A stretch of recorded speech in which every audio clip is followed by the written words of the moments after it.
Good day, everyone.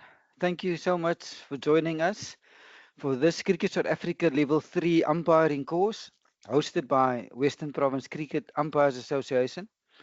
My name is Abdullah Steenkamp, and I have my batting partner back with me this evening, Tom Okorosi. The format of tonight's lecture will be as follows. I will kick off with a few of the dismissal laws. Then I will cover some of the subsections under Law 41. And then I'll hand over to Tom.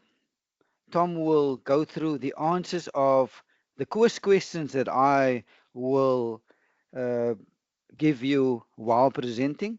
There are a few videos, and as usual, we'll go look at the videos. I'll put off the sound because I don't want you to listen to what the commentators are saying. Then in the chat box, put down the quiz question number and then your answer. So after my session, Tom will then go through these answers. Tom also have a few revision questions that he is going to take you through. And then after that, we will open the floor for Q&A.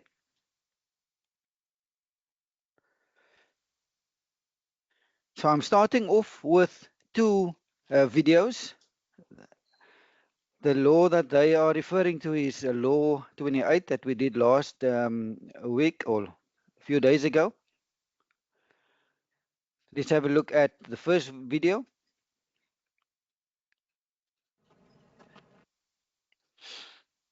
So I'll take you through the video. The ball goes past the batter. You'll notice it hits the helmet behind the keeper.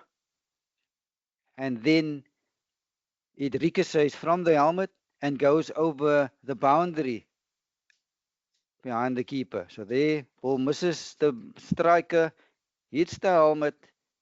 You'll now see the batters starting to run. And then also the ball going over the boundary. So first quiz question for this evening. Quiz question 28.2. I want you to put in the chat box how many runs scored. How many runs are scored? The next quiz question will be 28.3. Is this 5 penalty runs or is it play on? Better. Maybe he's the man.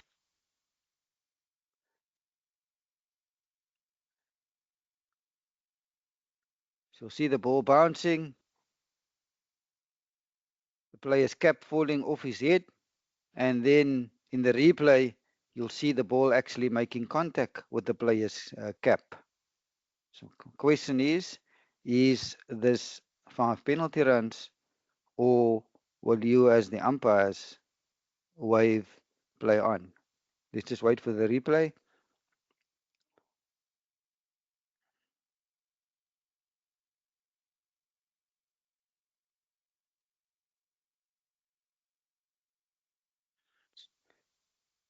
So player's head falling off.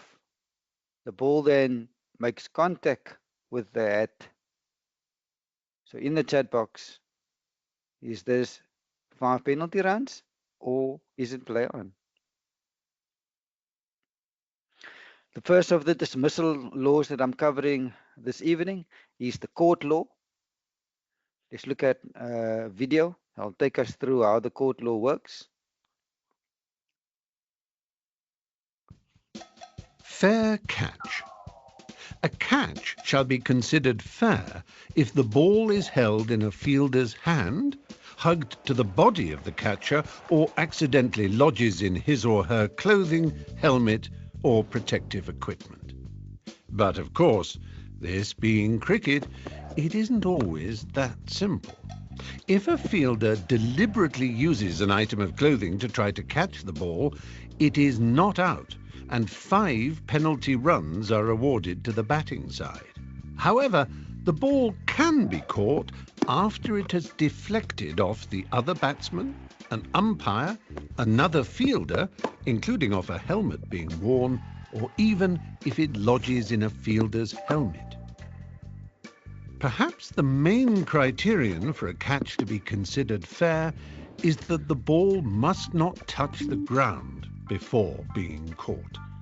Here, for example, the ball does not touch the ground even though the hand holding it does so in effecting the catch. This is a fair catch. And then there is the question of catches near the boundary. This is such an interesting subject that we've given it a film all of its own. To catch up on everything to do with catching, simply refer to Law 33 in the Blue Book. So how many runs scored if a batter is dismissed caught? According to the law, 0 runs to be scored. So even if, let's use an example, the striker plays a pulled shot, the ball goes high up in the air, batters start to run. So while the ball is still in the air, they complete 2 runs and then the catch gets taken. So how many runs scored? 0 runs if the striker is dismissed out caught. And then there's this concept in the law that speaks about court taking precedence over any other dismissal except bowled. So when it comes to the mode of dismissals, bowled is the boss, bowled is number 1, who is number 2, court is number 2. So what does this mean by court taking precedence? It's if from a single delivery there are sometimes where a striker can be or batter can be dismissed of more than one mode of dismissal. And if that is the case, and if bowled is one of them, it will always be bowled because bowled is boss. Who's number 2? Caught is number 2. And I'll give you an example just to illustrate what is meant by caught to take precedence. Visualize the following example. The bowler delivers the ball. The striker plays a cut shot. Striker gets an edge to the ball and it flies straight to second slip. But as the ball, the bat is coming through, the striker takes or hits off one of the bells or both bells and they lie on the floor. So striker playing a cut shot, getting an edge straight to second slip, but also while playing at the ball, hits the stumps with the bells now on the floor. So now, how is the striker out? Because the striker hit the wicket, so there's a hit wicket dismissal and there's a court dismissal. So now we get guidance by the law, court to take precedence. Yes, there is another possibility of hit wicket, but court is number 2, and in this instance, court will take precedence over the hit wicket. And speaking about hit wicket, let's look at how the striker can be dismissed hit wicket. We'll first look at those 4 instances, and then we'll have a look at when the striker will be not out hit wicket. And after going through those laws, we will then have a look at a video, and then you will be the TV umpire. Then looking at the video in the chat box, I want you to put in the chat box if you as the TV umpire will give the striker out or not out. Let's start by looking how the striker is dismissed hit wicket. There is a window period for hit wicket to take place. There's a time when that window period opens and when it closes. So the striker can only be given out the hit wicket if it is within that window period. If it happens before the window period opens, it will be not out. And we'll see in the next slide what it will also be. And if the striker puts the wicket down after the window period has closed, also not out. But we'll get there. But for now, just keep in mind there is a window period, and we'll go through now when that window period opens, and later on in 2 slides time, we will see when that window period closes. So striker will be out hit wicket, and it needs to happen after the bowler has entered his or her delivery stride. So now we know when that window period opens. It needs to happen after the bowler enters the delivery stride, i.e., when does the bowler enter the delivery stride? When that back foot lands. So striker can only be given out hit wicket if it happens after the back foot lands. So now we know when that window period opens, when that back foot lands. So what happens if the striker put the wicket out before the back foot lands? We'll see in the next slide what we need to do. But for now, just remember, window period opens only after that back foot lands. So how can a striker be dismissed hit wicket? Firstly, any action taken by the striker in preparing to receive the delivery. What is meant by any action? We do know different strikers, when facing the ball, they do prepare differently. There's some batters that have a back in across movement with their feet. There's some batters that lift the bat up. They have a back lift. Some don't have a back lift. Some lifted the bat up as late as possible. Some stand with the bat very high up.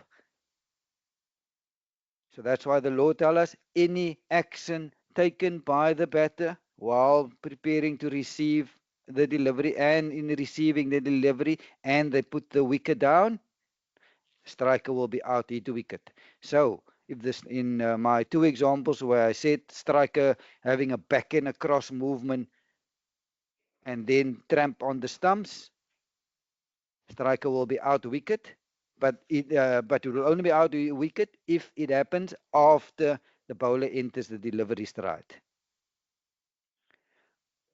Second example, if the striker lifts his or her bat while waiting for the ball to be delivered, and while lifting the bat, clips off one or both bails, and this happens after the bowler entered the delivery stride, also on appeal, striker to be given out hit wicket. Secondly, striker out hit wicket in setting off for the first run, and here the key word, immediately after playing at the ball. So I need you to visualize it. Striker playing, bowler delivers the ball, striker plays the ball into the covers, and in setting off to take a single, that back foot slides, and the back foot slides against the stumps. On appeal, striker to be given out hit wicket. But there is a condition for this. In setting off for that first run, and emphasis on the first run, must be happen in the first run, and it needs to be immediate. If it's not immediate, if there's any pause whatsoever, striker will be not out hit wicket. So what is meant by if there is a pause? In the example, ball gets delivered, striker hits the ball into the covers. So striker first want to check whether the ball goes past the cover fielder.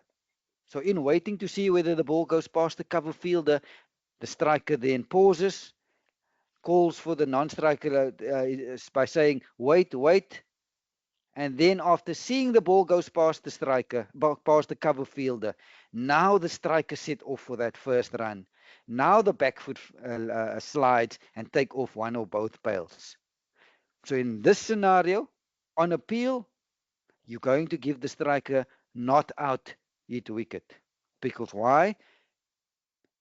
In setting off for that first run, it needs to be immediate. And only if it's immediate, then out hit wicket. If it's not immediate, any pause whatsoever, not out hit wicket. Point 3 is similar to point 2. Just in point 2, striker played a shot. In point 3, no attempt to play at the ball, but then still in setting off immediately for that first run. And if it is immediate, striker to be given out hit wicket. If it's not immediate, not out hit wicket. And lastly, striker also out hit wicket in lawfully making a second or third or fourth or fifth stroke and for the purpose of guarding his or her wicket. So these are the 4 instances where the striker will be out hit wicket. I mentioned earlier about the window period and when it opens, and it window period for hit wicket only opens after the bowler enters his or her delivery stride, i.e. when that back foot lands. So what happens if the striker puts the wicket down before the bowler enters the delivery stride? So let's just use an example. As the bowlers are running in, let's say the bowler's got a 30-meter run up. So the bowler ran about 10 meters. Now the striker lifts the bat, has this trigger movement of going back and across. And by going back and across, the striker then trams on his or her wicket. But remember, where's the bowler? The bowler's still busy running in. Bowler hasn't reached that delivery stride yet, but the striker has put down the wicket. There's going to be appeal. What is your answer going to be as strikers in umpire? You are going to say to the fielders, not out, and your reason is the window period for hit wicket hasn't opened yet. Fielders, it only opens when the bowler's back foot lands. Back foot did not land yet. Hence, my decision is not out, and I'm going to call and signal dead ball. So when will the striker be not out hit wicket? And here we will now see when the window period closes. We now know when it opens, when a back foot lands. So in the following instances, the striker will be not out hit wicket. The first one is, and this is where the window period closes. If the striker puts the wicket down after the striker has completed any action in receiving the delivery. The action needs to be done. Shot needs to be completed, done. Once the action is completed, that's when that window period closes. And anything that happens after that is irrelevant. As soon as that window period closes, and if the batter should put the wicket down, if the window period is closed, you will give the striker not out hit wicket. So as soon as shot is done, window period closed, striker now cannot be given out hit wicket anymore. If the striker, for whatever reason, do put it down after the window period closes, you will say to the fielders, if they should appeal, fielders, this is not our hit wicket. Striker has completed the action in receiving the delivery. Shot is totally done, so not out hit wicket. Second instance, when striker will be not out hit wicket. If the striker puts the wicket down while running, and we're now not referring to that first run, and if the striker sets off immediately for the first run, this is not referring to the first run. This is referring to the second, the third, the fourth run. And I'll use an actual example that happened to me many years ago in my playing days, where I was the striker. I played a late cut to third man. It was a touch wide of third man. Um, we took a single, and I was coming back for the second. And as I'm coming back, third man already had the ball in his hand, threw the ball in, and I could see this was going to be a tight single. And my wicket was valuable to me, and I dived to make my ground. So now, remember, this is now me completing my second run. I could see it was tight. I dived to make my ground. And as I dived and completing the second run, my bat clipped the stumps with the bails on the floor. And there was a huge appeal, and the umpire gave me out hit wicket. I didn't object. I just put my bat under my arm, and I left the field. It was for me. It was clear and obvious. Yes, I did hit the bat with my wicket, so it's obvious I must be out hit wicket. But if I knew the law, I would have said something, because should have been given not out hit wicket, because if it happens while running and you put your wicket down and it's not that first run, and if it's not immediately in that first run, should be given not out hit wicket. Also not out hit wicket if when the striker is trying to avoid a run out or avoid being stumped, will also be not out hit wicket. Also not out hit wicket if the striker is trying to avoid a throw at any time. Also not out hit wicket if the striker do put the wicket down and for whatever reason the bowler does not deliver the ball. And lastly, if the delivery is a no ball, also not out hit wicket. So now we've covered when the striker is out, we've covered when the striker is not out hit wicket. We now know when that window period opens, and we know when the window period closes. So let's have a look at this video. I'm going to put off the sound, and you, the TV umpire, and you now need to apply what we've just covered with regards to the hit wicket law, where the you as TV umpire is going to give the striker out hit wicket. Again, I'm going to put off the sound because I don't want you to listen to what the TV umpire has to say. And in fact, the TV umpire got this horribly wrong, but I don't want you to get influenced. So put the sound off. Let's have a look at the video.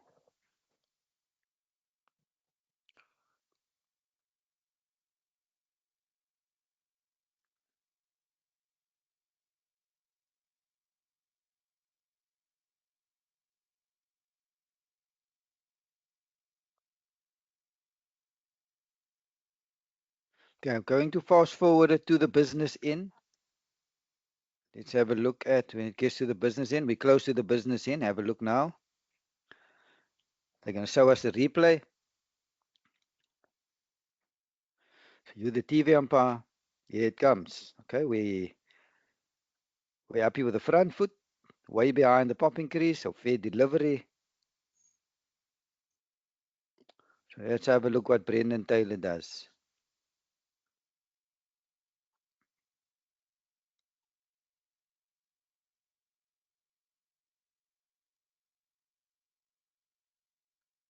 Let's play it again.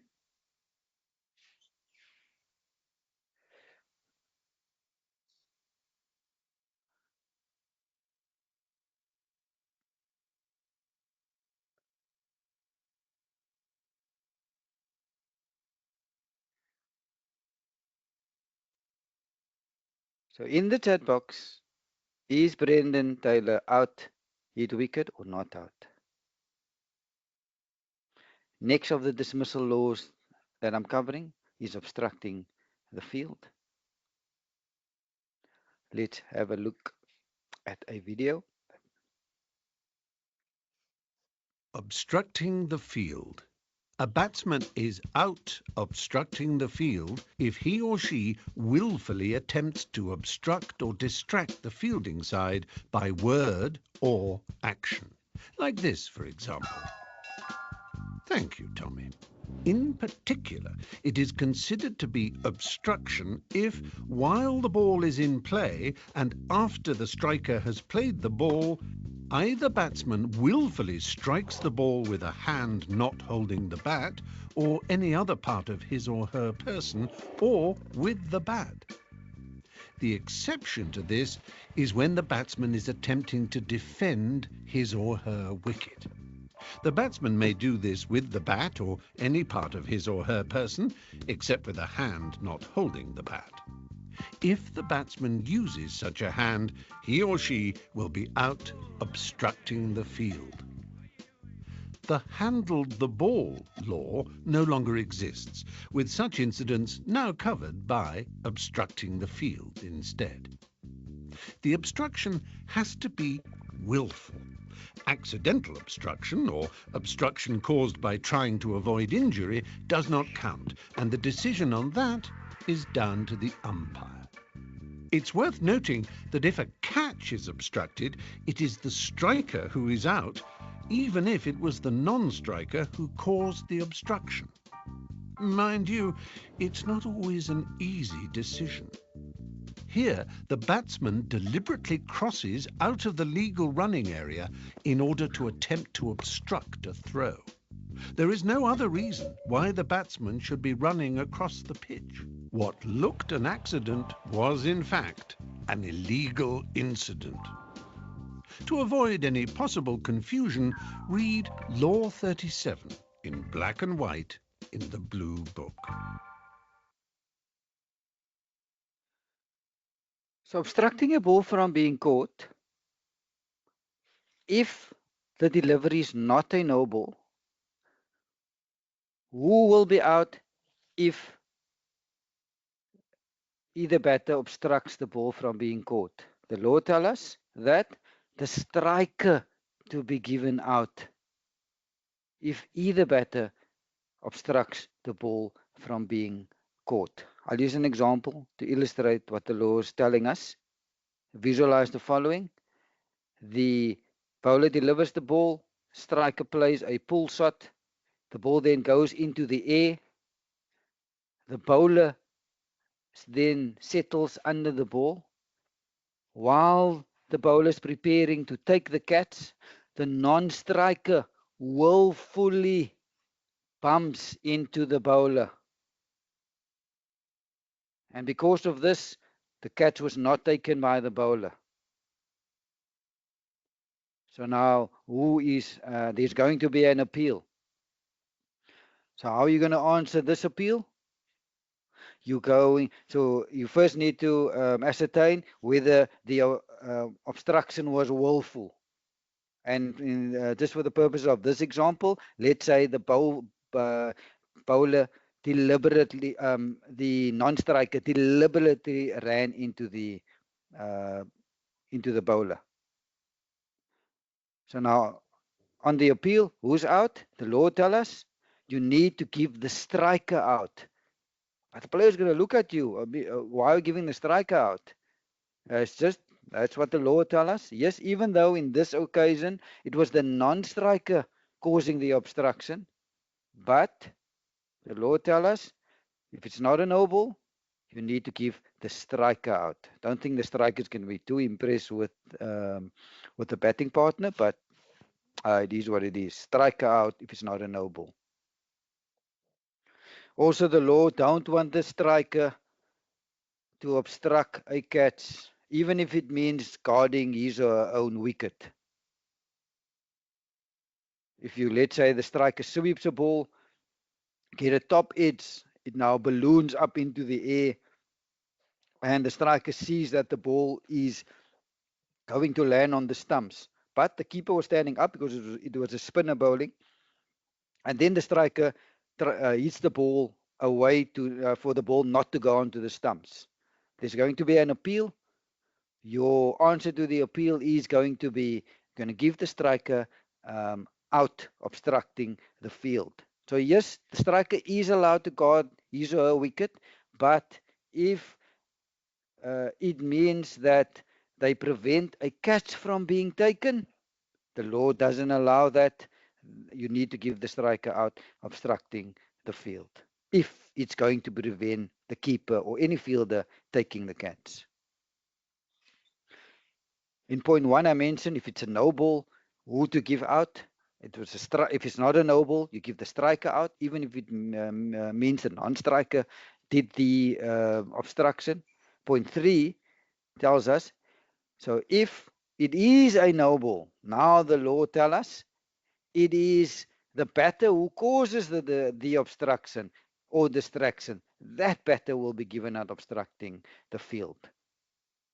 But this is only if it is a no ball. Now you're specific to whichever batter caused the obstruction. But if it's not a no ball, it is the striker to be given up, even if it's a non-striker causing the obstruction. So in terms of how many runs scored if a batter is dismissed obstructing the field, I'll start with point 2 first. If the obstruction prevents any catch from being taken, no runs to be scored. 0 runs to be scored. That is only if the obstruction prevents a catch. But if it's not a catch and there is an obstruction and either batter willfully obstruct the field, so in terms of runs scored, how will it now be scored? The law tells us runs completed by the batters to be scored, including any runs ordered for penalties to either side. So only completed runs to be scored if there was a willful obstruction by either batter and it wasn't a catch. Of course, question 37.1, play you a video, and in the video, in the chat box, you put course question 37.1 and make your decision as the TV umpire. Are you going to give the striker on appeal out or not out? Let's have a look. Again, I'm going to not play the sound. I don't want you to hear what the commentators are saying. So Matthew Wade played at the ball. Ball then went into the air. So you're the TV umpire. They send us upstairs. So look what Matthew does.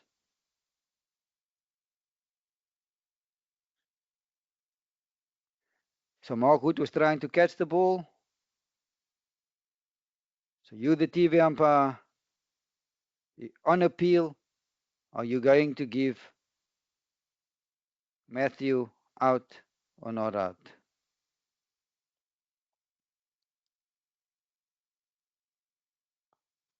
Next of the dismissal law is run out. Firstly, we're going to focus on how either batter can be dismissed run out. And then we're going to have a look at when a batter will be not out run out.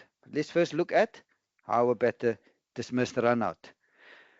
So law tells us either batter, and while the ball is still alive, i.e. while the ball is still in play, the law wants either batter to at all times stay behind the popping crease at their respective ends. If they're not behind the popping crease at their respective ends and the wicket gets put down by the action of a fielder, including if the ball goes against the helmet of a short-legged fielder or the keeper and then ricochets back onto the stumps, law's got no problem with that. So either batter will be run out if they're not in their ground, i.e. there's no part of the person or bat grounded behind the popping crease at their end, and while the ball is still alive or while the ball is still in play, the wicket is then put down by any of the 11 fielders. If that is the case, batter will be out, run out. Even if no ball is called, because on Monday we saw how you can be dismissed of a no ball, and the run out is one of those modes. And also, this last point, and back in my playing days, I actually thought this, or you still find today many players think this, there needs to be a run attempted for a player to be given out, run out. If according to when I still played the game, and even up today, many players still think if there's no run attempted, even if the batter is not behind the popping crease while the ball is still alive, that batter shouldn't be given out, run out, because they say no run was attempted. No, the law wants you at all times to stay behind or to be behind the popping crease while that ball is still alive. Whether you attempt a run or don't attempt a run, that's irrelevant. If you're not behind the popping crease while the ball is still alive and the wicket is put down by any of the 11 fielders, you are eligible to be given out, run out. Okay, so now we know when a batter will be out, run out. So, when will a batter not be out, run out? There are three instances. Let's have a look at the first one. If a batter was in the ground and then subsequently left it to avoid injury, and then the wicket was put down. But the two conditions that must be met here, and I'll give an example, but I would want to emphasize on the two conditions that needs to be in place here. the first condition is the batter first needed to have made their ground. That's the first one. And the second condition is they made the ground and they only left the ground to avoid being injured. And then the wicket was put down. If this is the case, the batter will not be outrun out. Batter will get immunity from being outrun out. I'll use a practical example to illustrate what the law is trying to tell us. So visualize the following. The striker leg lance the ball to fine leg. The batters then run through for a single. The non-striker then makes his or her ground at the wicket-keeper's end. So non-striker put their body behind the popping crease. So as then the fine leg fielder picks up the ball and throws it into the keeper.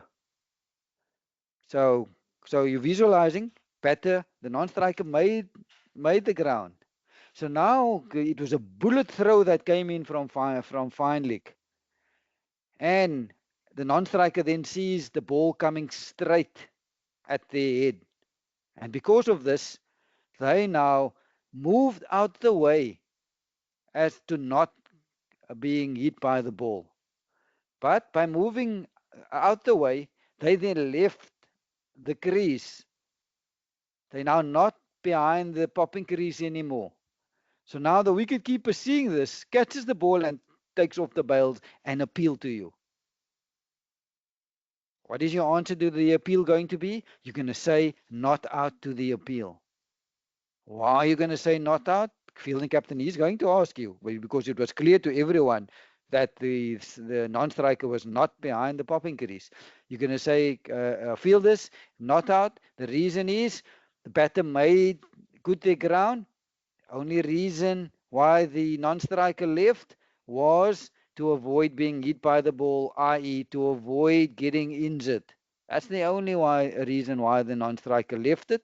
And for that reason, the law gives the non-striker immunity from being run out. But to emphasize again, the two conditions must be in place for the non-striker to get immunity. And those two conditions are the non-striker or the batter should have made their ground.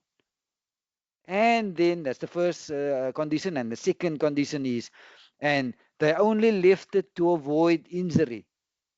Those are the two conditions. If those conditions are met and the wicket is down with the non-striker not in the ground, non-striker or the batter gets immunity. Only those conditions. They don't cover lazy fielders or batters that goes on walkabouts or batters that didn't make the ground and then they go on a walkabout. No.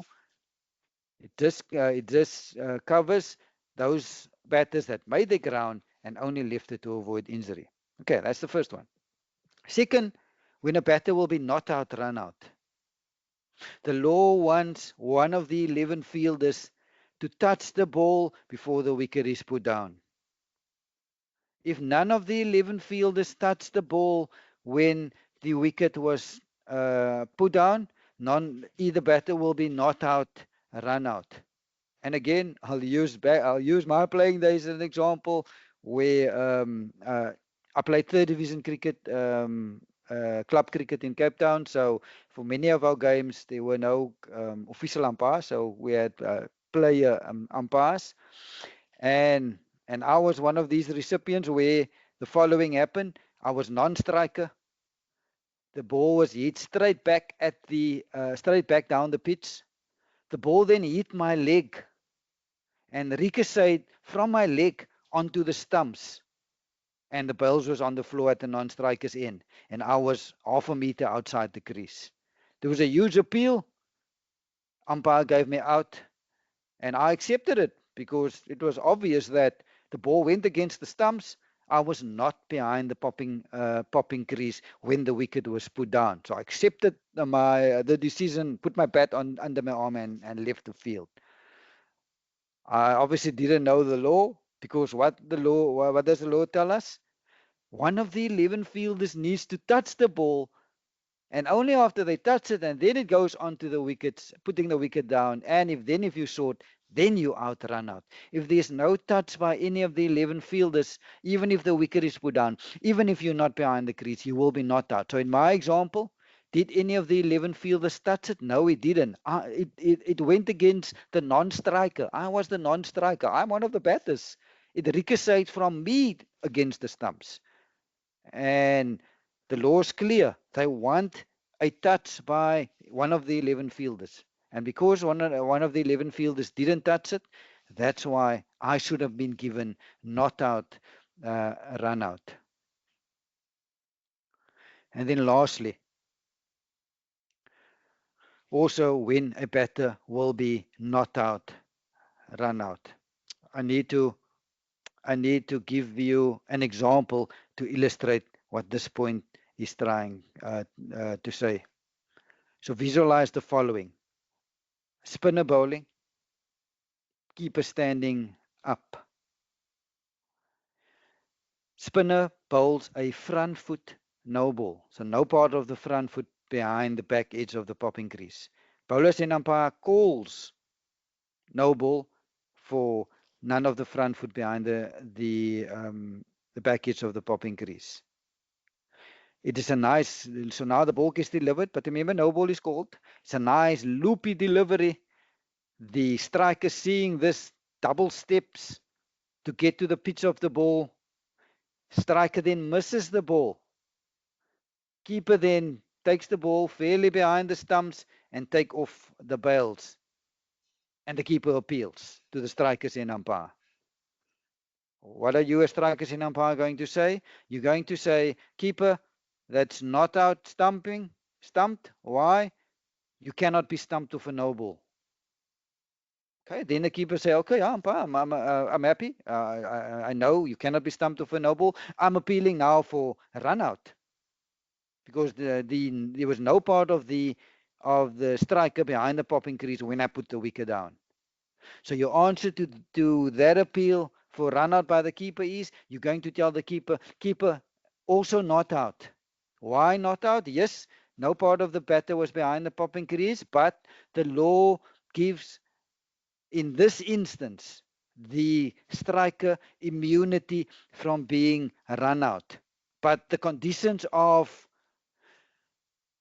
no ball was bowled, striker played at the ball but not in the ground, and not attempting a run, so that is crucial. In my example, yes, the striker double stepped, but the double stepping was trying to get to the pitch of the ball, not to run. So crucial, striker not attempting a run, and then the wicket was then fairly put down by the wicket keeper. And if that is the case, not out stumping, and secondly, not out run out, law gives the striker immunity. But the three conditions that needs to be in place is must be a no ball. Secondly, striker, yes, out of the ground, but not attempting a run.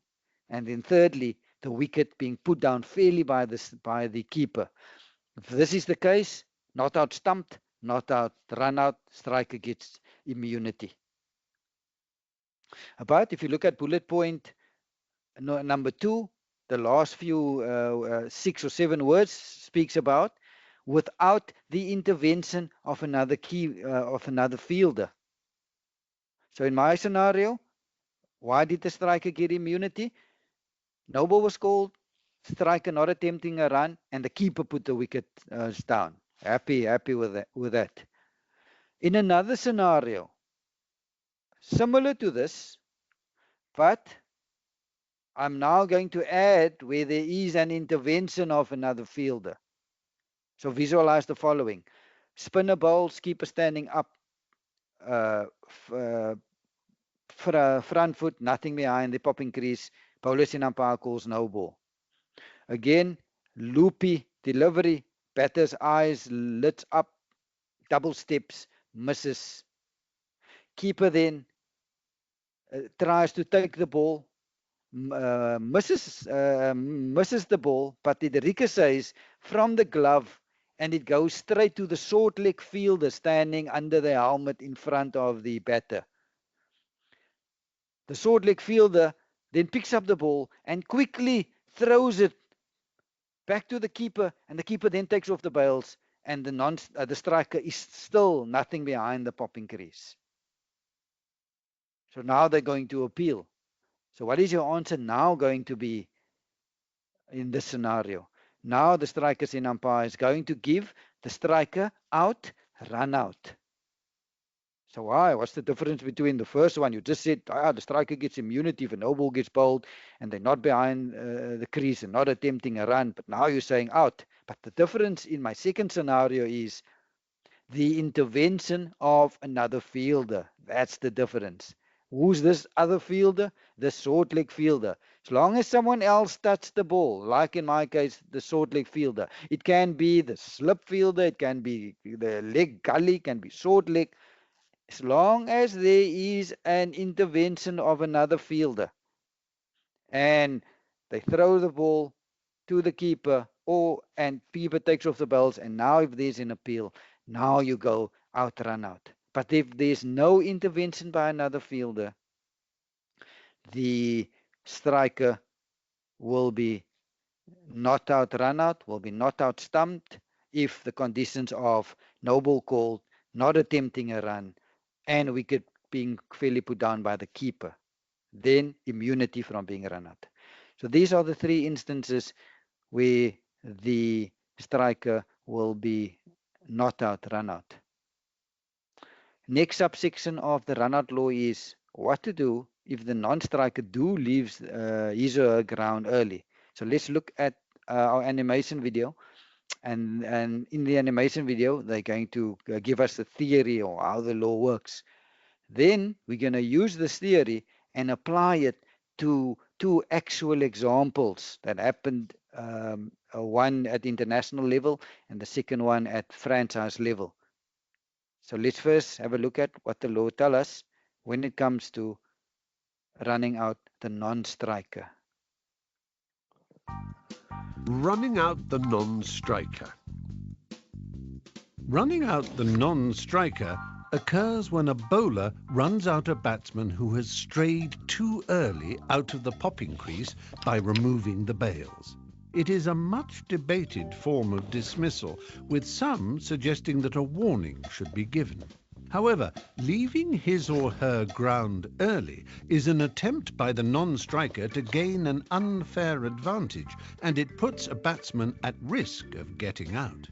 The law doesn't require the bowler to give a warning, and he or she is entitled to run out the non-striker until the moment when he or she would normally have been expected to release the ball, in which case it's perfectly fair for the bowler to run the non-striker out. For more detail on this perfectly legal practice, see Law 4116 in the MCC's The Laws of Cricket. So let's apply the theory that we've discovered. So when it comes to running out the non-striker, there is a window period for running out the non-striker. It starts at a certain point, and then that window period closes at a certain point. So the running out of the non-striker needs to happen within this window period. If it happens before the window period, it will be a dead ball. If it happens after the window period has closed, it will also be a dead ball. So just to summarize what the animation videos said to us when it comes to running out the non-striker. So when does the window period opens? It opens as soon as the bowler gives his or her first step to deliver the ball. So as soon as that ball becomes alive, that's when the window period opens. When does the window period close? As soon as the bowler goes past the expected release point. So the release point of bowlers might differ. Yeah, you'll do find someone like Josh Hazelwood, Mitchell Stark have very high release points. You'll find someone like Lasith Malinga that had a slingy action. We had a lower release point. So as soon as the bowler is past their release point, window period closed. And as soon as that window period is closed and then they run out the non-striker, it will be not out. Let's first look at a video, and this is the correct method of running out the non-striker. So look at the video and apply the theory that we've discovered. Did the window period open? Did it close already? If not closed, no problem. If it is closed, then you'll have to go not out, dead ball. So let's have a look. No. I'm not so sure. I know it's in the laws of the game. So you can see Dipti, is he past the release point? No, she's not past the usual release point. So that means the window period is still open. My decision for the big screen. And with the non-striker, nothing behind the popping crease. That's why correctly non-striker was given out, run out. Let's look at the second video. And this is now the incorrect method of running out the non-striker. So let's just look at what Adam Zampa did. And again, apply the law. Did it happen within the window period? So you need to ask yourself, is the window period opens when the bowler takes his or her first step, and it closes when they go past the expected release point. And if the bowler's past the release point, it will always be not out and dead ball. So let's have a look at Adam and see what Adam Zampa did. Third umpire director, got a review for run out. We want to check whether the bowler's arm has gone past the vertical. That's satisfy the law for run out at the bowler's end. Yeah, this is critical because that's actually correct. Yep. So once the back foot is where most people roll it through, roll it through, roll it through, roll it through, and roll it through further. Now his arm's gone past the vertical, therefore not out. Repeat.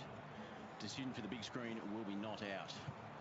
Yeah, so just to emphasize again, look Adam. So where's Adam's usual release point? I would say it's about there. Once you go past that usual release point, which Adam did, say he's past the release point, and even though non-striker not behind the crease, and then Adam took off the bails, it will be not out, run out, because this is where that window period closes. And if it happens before the window period closed, you can give the non-striker out. If it happens after that window period closes, it will always be not out and dead ball. Through further. Next, stumped. Let's look at a video, the animation video, and then we're going to look at an actual video. And in the chat box, I want you to put out or not out stumped when you look at the actual video. But first, let's look at the animation video. Stumped. All batsmen fear being stumped, and all wicket-keepers dream of stumping batsmen. So let's be clear about the law. The only player who can stump a batsman is this fellow, the wicket-keeper. A stumping can take place provided that the ball is not a no ball. You can be stumped off a wide, however. Here, for example, the batsman has moved out of his or her ground to play the ball, but has missed it and has not attempted a run. The wicket is fairly put down by the wicket-keeper without the intervention of another fielder. When all these conditions are met, the batsman will find that he or she has indeed been stumped. It's also okay for the ball to rebound onto the stumps off any part of the wicket-keeper, including his or her protective equipment or helmet. If it is a no ball, the batsman will not be out-stumped and is also protected from being run out as long as he or she is not attempting a run. Don't be stumped about stumping. Get a copy of the Blue Book and study Law 39. So, question 39.1. You, the TV umpire. Let's look at the video, and in the chat box, 39.1, out or not out. Again, I'm going to not play the sound. Don't need to listen to the commentators, and also I'm not going to show the decision on the big screen. I want you to make that call.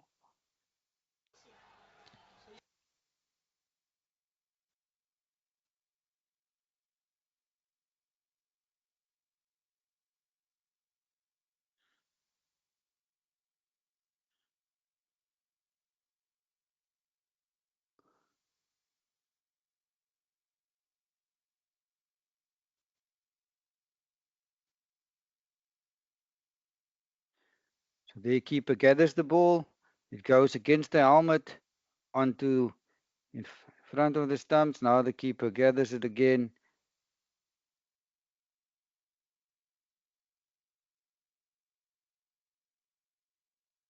So what's your decision? Out or not out?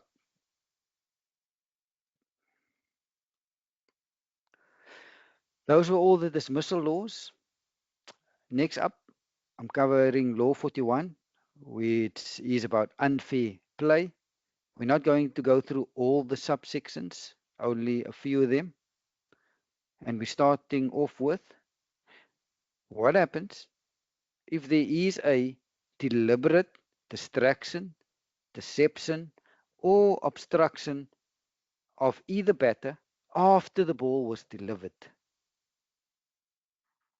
So firstly, if there was any willful attempt, and the emphasis on willful, it needs to be a deliberate attempt by any fielder.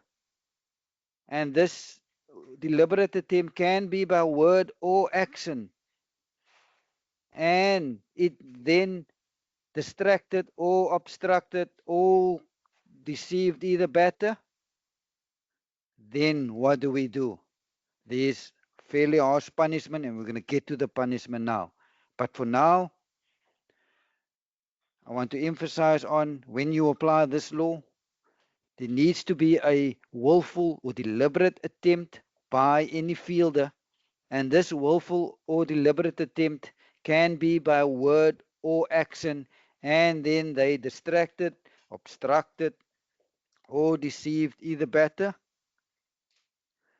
There's a certain punishment if this happens. Let me just give you an example, and we'll see what punishment we need to give because of the action by this particular fielder. So I need you to visualize. The bowler delivers the ball, striker hits the ball into the covers, let's say to the cover boundary. The batters complete one run. They turn for the second. As they're busy turning for the second, the bowler deliberately puts out a foot and trips the striker. Striker then falls to the ground. The ball then gets thrown in from the cover boundary to the wicket keeper's end, and the keeper takes off the bails with the striker lying on the ground outside the crease, or nothing behind the crease. They're going to appeal. Your answer to that appeal is going to be not out. Why? There was a willful, deliberate action by the bowler. It can be any fielder. I'm just using the bowler. In this case, it was the bowler. With the bowler willfully putting out a foot to obstruct the striker. And the striker, yes, the bowler did obstruct because the striker fell to the ground and the wicket was put down while the striker was still on the floor. So because of this action, umpires need to do the following. You will signal dead ball. Neither batter to be dismissed from this delivery. So on appeal, the fielding side will appeal. You will say not out. You will inform the fielding captain why you're doing what you're doing. You will say there was a willful attempt by the bowler, and the bowler did obstruct the batter by putting out the foot. So further punishment, 5 penalty runs to the batting side. More punishment, ball not to count as 1 for the over. More punishment, any runs completed to be scored. Together with, if there was any penalty runs, let's say for argument's sake it was a no ball. Also, the run in progress, whether they crossed or not, that run also to be scored. Furthermore, Batters at the wicket to decide who faces the next delivery. And then lastly, you need to inform everyone and you need to report the incident to the governing body. So you can see there is a stiff punishment if there was a deliberate, and it can be a distraction, can be deception, can be obstruction, doesn't always have to be physical. We, in my example, Paula putting out a foot and tripping the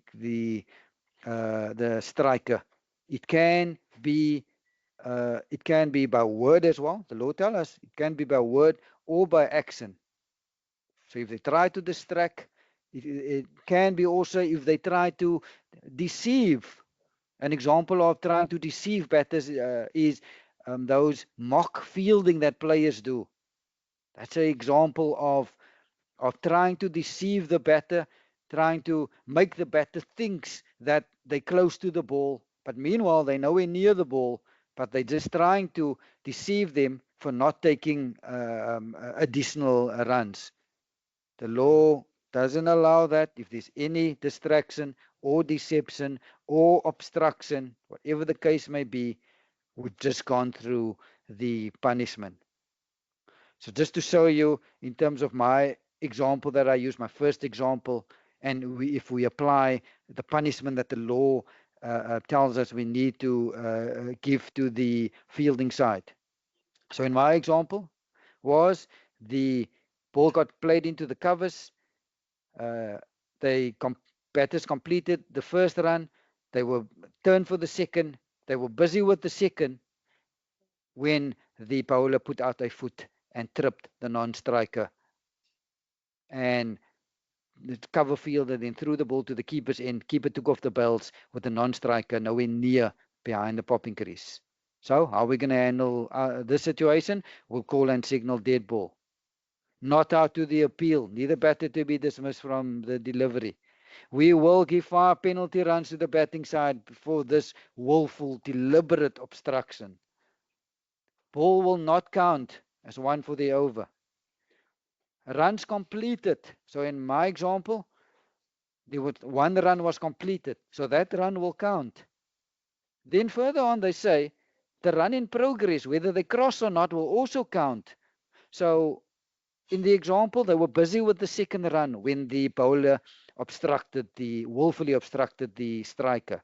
So even though that run was not completed, the law tells us that run will count.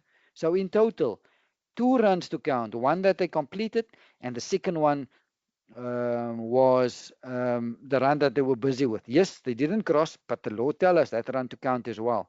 So in total, 7 runs, 5 for penalty runs, and then 2 runs. And then batters at the wicket, they can decide who face the next delivery. They will have a chat. They can decide, oh, yes, okay, you can face or I'll face, doesn't matter. They can choose who face the next delivery. And we will report this. We will first inform everyone and then report it to the governing body. The next subsection, we're now going to cover bowling of dangerous and unfair non-pitching deliveries, beamers, full tosses. How do we handle it? Firstly, any delivery which passes or would have passed on the full above waist height of the striker standing upright at the popping crease, the law see this as unfair. And because this is unfair, what do we need to do?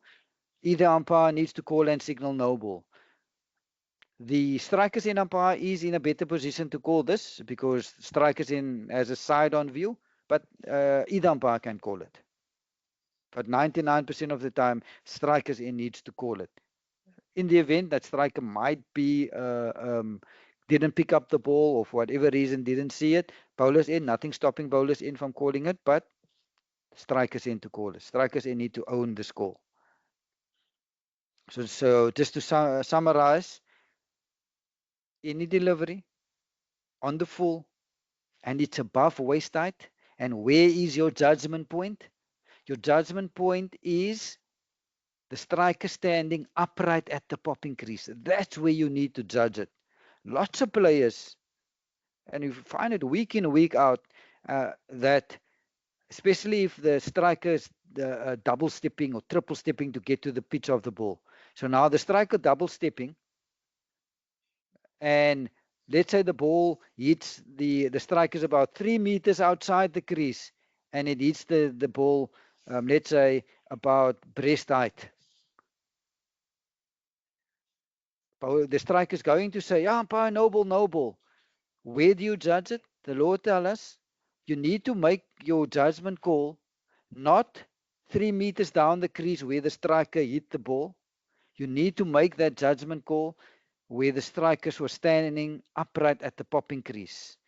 I know it's a tough call to make, especially if the striker double or triple step. And for you now to make that call, you need to ask yourself, I shouldn't be judging it where the striker hit it 3 meters down the pitch. I must be judging it. Would it have been above waist height if the striker was standing upright at the popping crease? That is the question that you need to ask yourself, and that is your judgment call. And if the answer to that question is yes, if that striker was standing upright at the popping crease, it would have been above waist height. Then you call and signal no ball.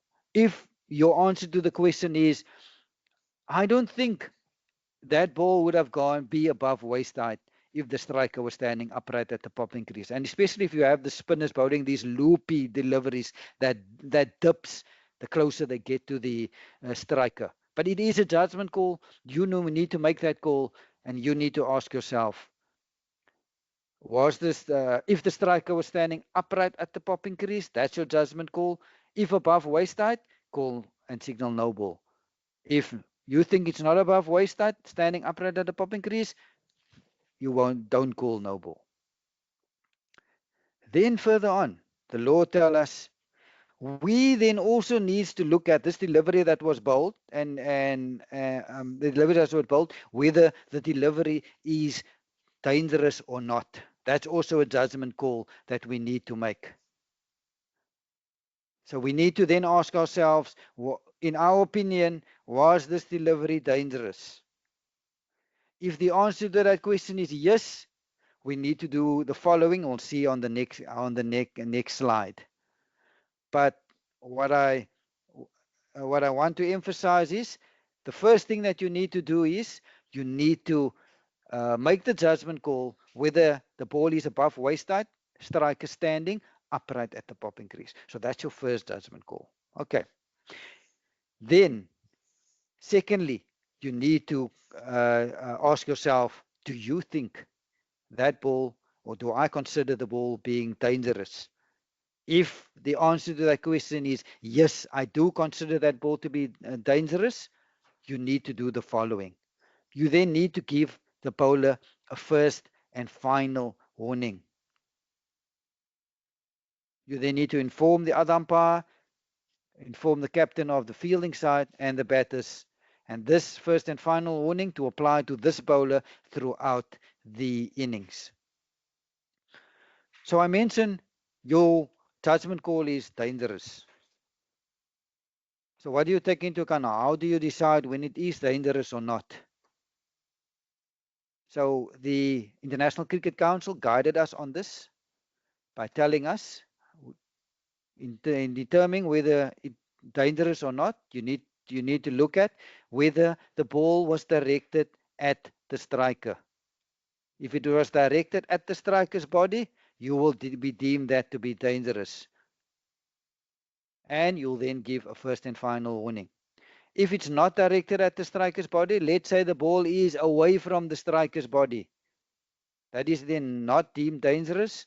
You will then, if it is above waist height, you will call and signal no ball, but you will not give a first and final warning because it is not dangerous, i.e. not directed at the striker's body. So that's the two judgment calls that you need to make. The first one is if it is a high full toss, you need to first judge batter standing upright at the popping crease, whether it would have been above waist height.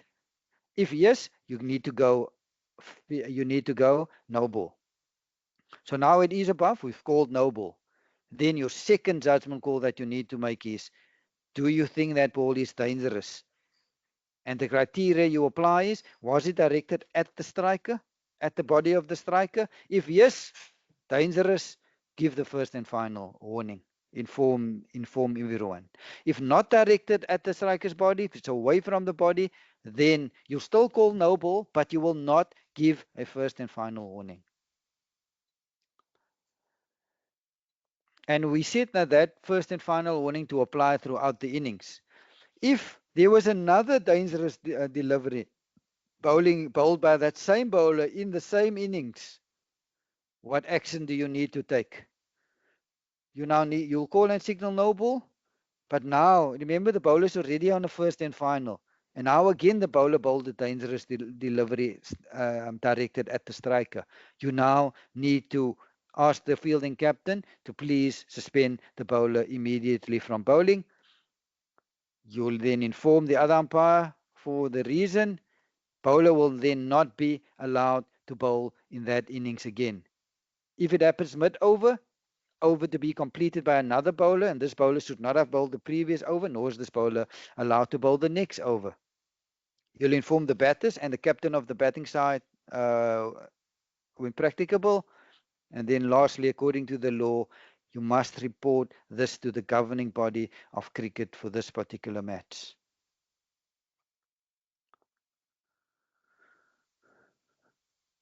The next subsection under Law 41 that we're covering is what happens if a bowler bowls a deliberate front foot no ball. And the emphasis on deliberate front foot no ball. Let's first see what the law tells us. So if you, the umpire, considers that a bowler bowled a deliberate front foot no ball, what action do you take? You'll call and signal no ball. You'll call the fielding captain over, and you'll direct the captain of the fielding side to suspend the bowler immediately from bowling. You'll inform the other umpire of your reason for your action. Bowler to be suspended for that particular innings. So if it happens in the first innings, bowlers, they're not allowed to bowl again in the first innings. Yes, the bowler can bowl again in the second innings if there is one. Then if it happens mid-over, over to be completed by another bowler, and this bowler to have not bowled the previous over, nor is the bowler allowed to bowl the next over, and inform batters, captain of the batting side, and then report this to the governing body. So punishment for bowler bowling a deliberate front foot no ball, and emphasis on deliberate front foot no ball. So just to summarize the punishment again, you'll call and signal no ball. You'll ask the fielding captain to take the bowler from the attack over to be completed by another bowler. You'll inform everyone, and you will report. So when do you think a bowler will bowl a deliberate front foot no ball? So how far must the foot be over the line? A foot, 2 feet, 3, a meter, half a meter? All the law tells us is, in your opinion, the bowler deliberately bowled a front foot no ball. So usually when this will happen is when there's been a bit of verbals between bowler and batter. That's usually when a fast bowler wants to bowl a deliberate front foot no ball. Why? Because the nearer they can get to the batter, they can then maybe hurt the batter with a short ball.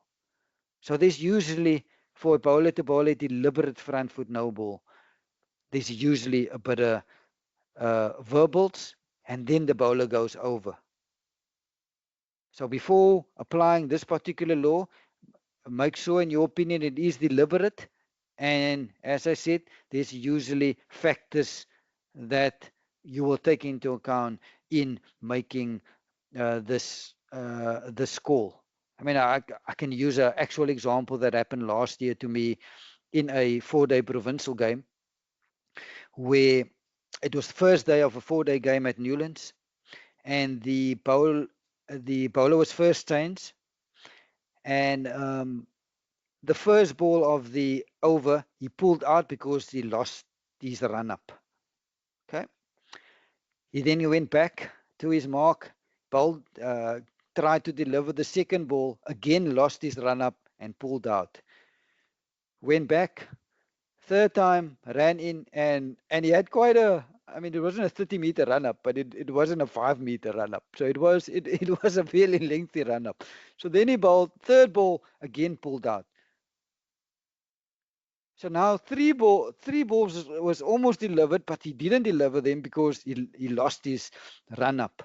And now he now bowls the trying again. Remember, he hasn't bowled the ball yet. So now fourth time. Let's see if we're lucky fourth time.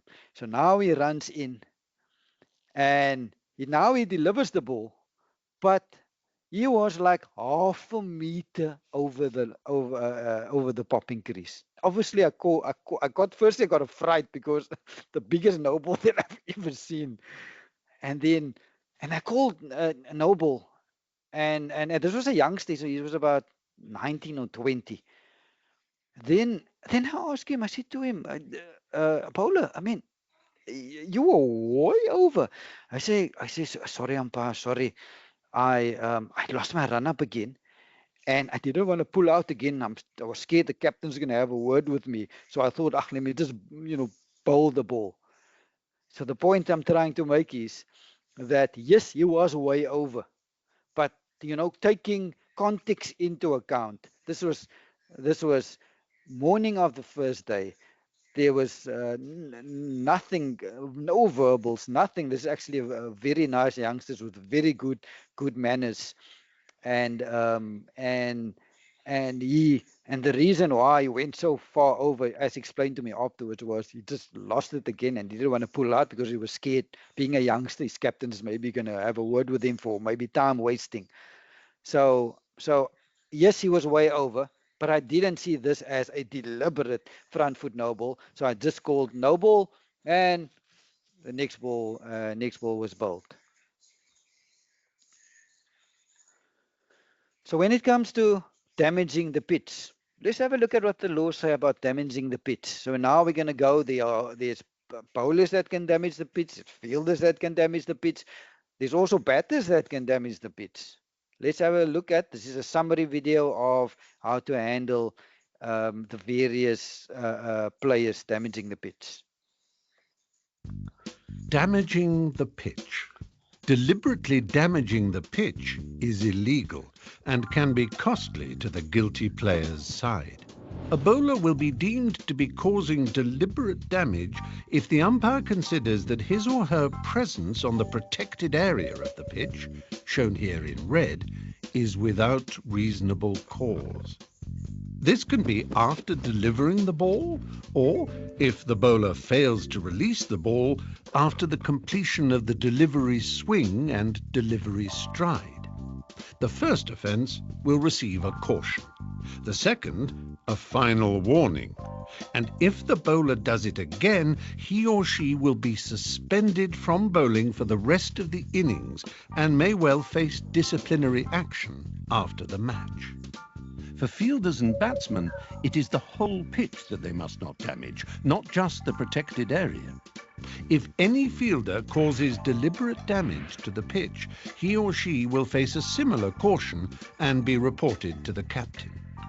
If there is a repeat offence by any fielder during that innings, 5 runs are awarded to the batting side. Finally, if either batsman causes deliberate damage to the pitch, the batsman will be given a first and final warning and told this practice is unfair. This warning will apply through the innings and each incoming batsman will be warned. Should this happen again, the umpire will disallow all runs from that delivery, other than the penalty for a no ball or wide.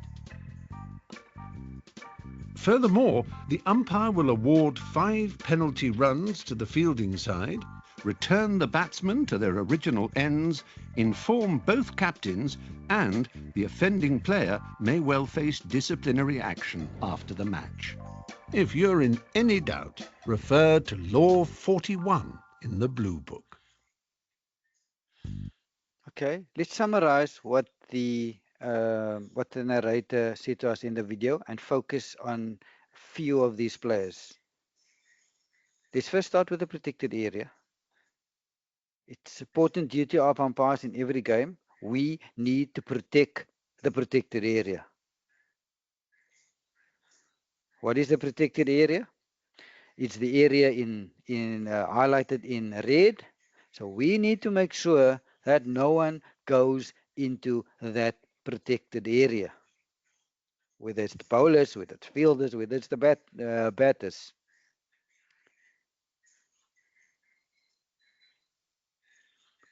So when it comes to the bowlers, and what happens if the bowler runs in the protected area? So the law sees it as unfair for the bowler to go into the protected area without reasonable cause. The bowler needs to deliver the ball and at all times stay out of the protected area. If there is a reasonable or a reason why the bowler needs to go in there, then absolutely no issue. Like, let's say the bowler, the striker hits the ball straight down the pitch. The bowler now wants to stop the ball from going, let's say for 4. The bowler then dives and in diving lands in the protected area. No, absolutely no issue with that. There was a reason why the bowler ended up in the protected area was to field the ball. So if there is a good reason, no issue. But otherwise, if there's no reason, the law sees this as unfair. And in the first instance, when it happens, you need to caution the bowler. Please tell your colleague of this caution, and this caution to apply throughout the innings. Make sure you inform your colleague, because bowlers love, especially if you're giving them a caution, they love to go bowl from the other side. But your colleague needs to be aware that you've given the bowler a caution. So in the first instance, the bowler goes in that protected area, you'll go caution. Secondly, you'll inform captain of the fielding side and the batters of what that you've given the bowler a caution. So now in that same innings, the bowler again goes into the protected area. Now you need to give the bowler a final warning, and this warning to apply throughout the innings. So you'll start with a caution, then you'll go final warning, and then if the bowler for a third time goes into the protected area without reasonable cause, you'll now call the captain of the fielding side and you'll inform the captain, we need to suspend the bowler immediately from bowling. If it happens mid-over, over then needs to be completed by another bowler, and that bowler should not have bowled the previous over, nor is the bowler allowed to bowl the next over. You'll inform everyone and you report it to the governing body. So bowler without reasonable cause running in the protected area, first get a caution, then a final warning, and only on the third occasion now you'll remove the bowler from the attack. So bowlers not allowed in that protected area. What about strikers? They also not allowed in there. So now law guides us by telling us when it comes to the striker, striker should not stand very close to the protected area. Shouldn't stand so far outside the crease that if they do going to play a shot, that them going into the protected area is inevitable.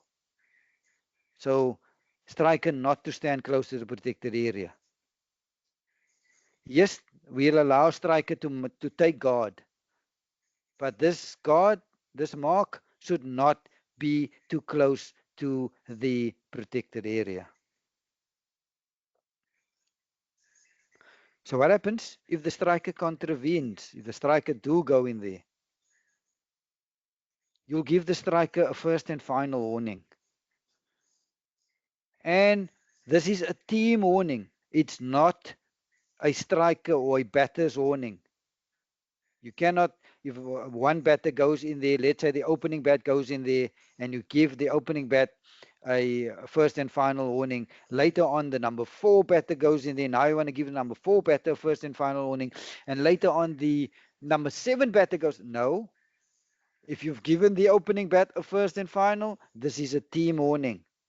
And that's why it's important that each incoming batter, you need to inform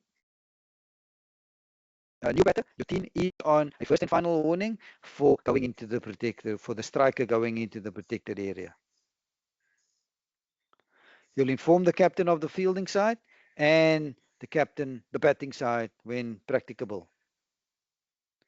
So what happens if in that same innings, after giving them the side the first and final warning, any of the 11 batters goes in there again? Now the punishment is as follows. You'll disallow all runs to the batting side. Return any not-out batter back to their original ends. You'll signal no ball or wide to the scorers if applicable. 5 penalty runs to the fielding side. You'll award any 5 penalty runs except penalty runs if it's already the protective helmet belonging to the fielding side. You'll inform everyone and you'll report to the governing body. So yes, bowler not allowed to go in there, striker not allowed to go in there. We need to protect the protected area. Very important job as umpires. What happens when batters damage the pitch? According to the law, it's unfair if batters deliberately or causes deliberate or avoidable damage to the pitch. If the striker do enter the protected area in playing at the ball, as soon as the shot is done, they need to be out of that protected area. So yes, the law allows for, let's say, a spinner's bowling, the striker to double step or triple step. The law is not saying you must play between the stumps and the protected area. If you need to double step or triple step to get to the pitch of the ball, absolutely no issue. But as soon as you've played the shot, you then need to get off the pitch. So what happens if the umpires sees either of the batters causing deliberate or avoidable damage to the pitch? When it happens the first time, you'll warn both batters and you'll tell them, batters, this is your first and final warning. It's not again batter specific. This is again a team warning. So even if the opening bat did it and the partner, it's a team warning. So you'll tell the opening bat, your side is on a first and final warning for causing deliberate or avoidable damage to the pitch. Later on, if the number 5 batters do it, we'll now see what the punishment is. But the point I'm trying to make is, as soon as you've given that first and final warning, it is a team warning and it will apply throughout the innings. And it is important that each new batter coming in, you need to tell the batter that your team is on a first and final warning for causing deliberate or avoidable damage to the pitch. So next time if it happens, you need to go into action, and we'll now see what that action is. But you've now given a first and final warning. You now need to inform captain of the fielding side and when possible captain of the batting side. So what happens again in that innings? If there is a further instance of avoidable damage to the pitch by any of the batters, doesn't have to be that same batter, it can be any of the batters, because remember I said this is a team warning. So if it happens again, what do you need to do? You need to disallow all runs to the batting side. Return any not out batter back to the original end. If there was a no ball or wide, that to stand, 5 penalty runs to the fielding side. Award any other 5 penalty runs except penalty runs for ball hitting the protective helmet. You need to inform everyone and you need to report this to the governing body of cricket for that particular competition. We're now going to look at two quiz videos. So in the chat box, write down quiz 41.5 and put down your answer.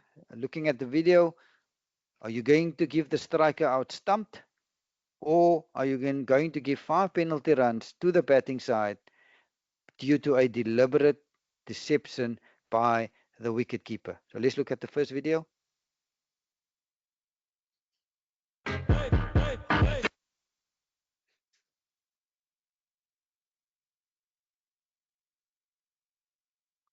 So let's look at it again. So the bowler delivers the ball. Just look what the keeper does. Keeper takes it, turns his back, then the non-striker then starts to run, then the keeper took off the bails. There was an appeal. The striker said, umpire, are you going to give the striker out stumped, or are you going to say that keeper tried to deceive that batter and you're going to apply law 41.5, which one of the punishment is 5 penalty runs? In the chat box, out stumped or 5 penalty runs.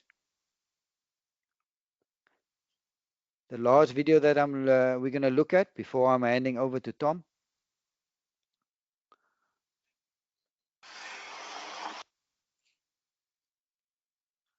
So Ngidi delivers the ball, and the batter plays the ball down to third man. The ball then went off the bat onto the stumps and dislodged one of the bells. So you are the TV umpire, and this was sent up to you. You now need to make the call. What is your decision going to be? Is the striker out bowled, or are you going to call this a no ball? So in the chat box, quiz question 41.7, striker out bowled, or you're going to go no ball. Thank you so much, Tom. I'm handing back to you. Over to you, Thomas. Thank you very much, Abdullah. Good evening to you and good day to all the candidates who have joined us for this lecture. I see a lot of answers in the chat box, so I'm going to get straight to the revision or quiz questions that you have posed during your thorough presentation. And we're going to start with this scenario from England a few years ago. And I like to play the video with sound. Commentators, sometimes they're right, sometimes they're wrong. Let's... Better. Maybe he's the man for the finals. Up in the air, he's not got all of it. Mid-off tries to get round, it plugs a little bit, and whoa. If that hits his cap, is that 5? Kieswetter looking at the square leg umpire. Michael Atherton says he slept with the rule book once. That flicks his cap, is that 5? I don't know whether it did. One man would know, I suppose. So it's not deliberate. Fine. So far, yeah. Not deliberate. Yeah. Not deliberate. That's what Rob Bailey has just said. So there's the answer. It's not deliberate. It's not 5. Did it hit the cap? Oh, it did. It did.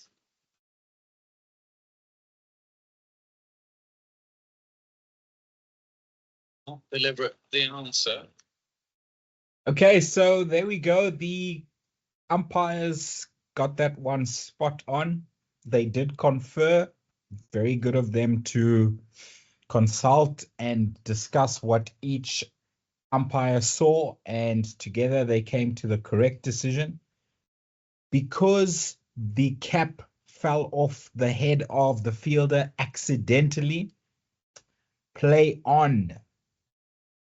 If the fielder had willfully discarded the cap, some fielders think or feel that they can run faster with the cap off. So sometimes when they're chasing, they purposefully take the cap off and carry on running.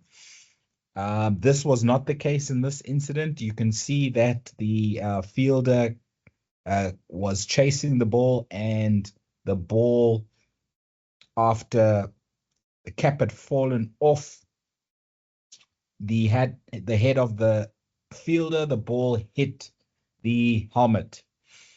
The ball hit the fielder's cap. So there you see it comes off as he's running. He hasn't taken it off, and he runs past it. The ball hits the cap. We do not need to judge whether the ball would have gone for 4 or not if it was not for the cap. We just need to judge as umpires whether the cap was willfully discarded by the fielder or it accidentally came off his head.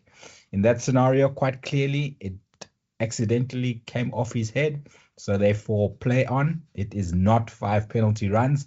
The ball does not become dead, and the batters could have carried on running. And if there was a run out, the run out would have been legal. So I saw that most of you wrote play on. So well done to those of you who did. Next scenario is from a test match between Pakistan and New Zealand a couple of years ago. And this is a pretty straightforward scenario. Let's listen to the commentary.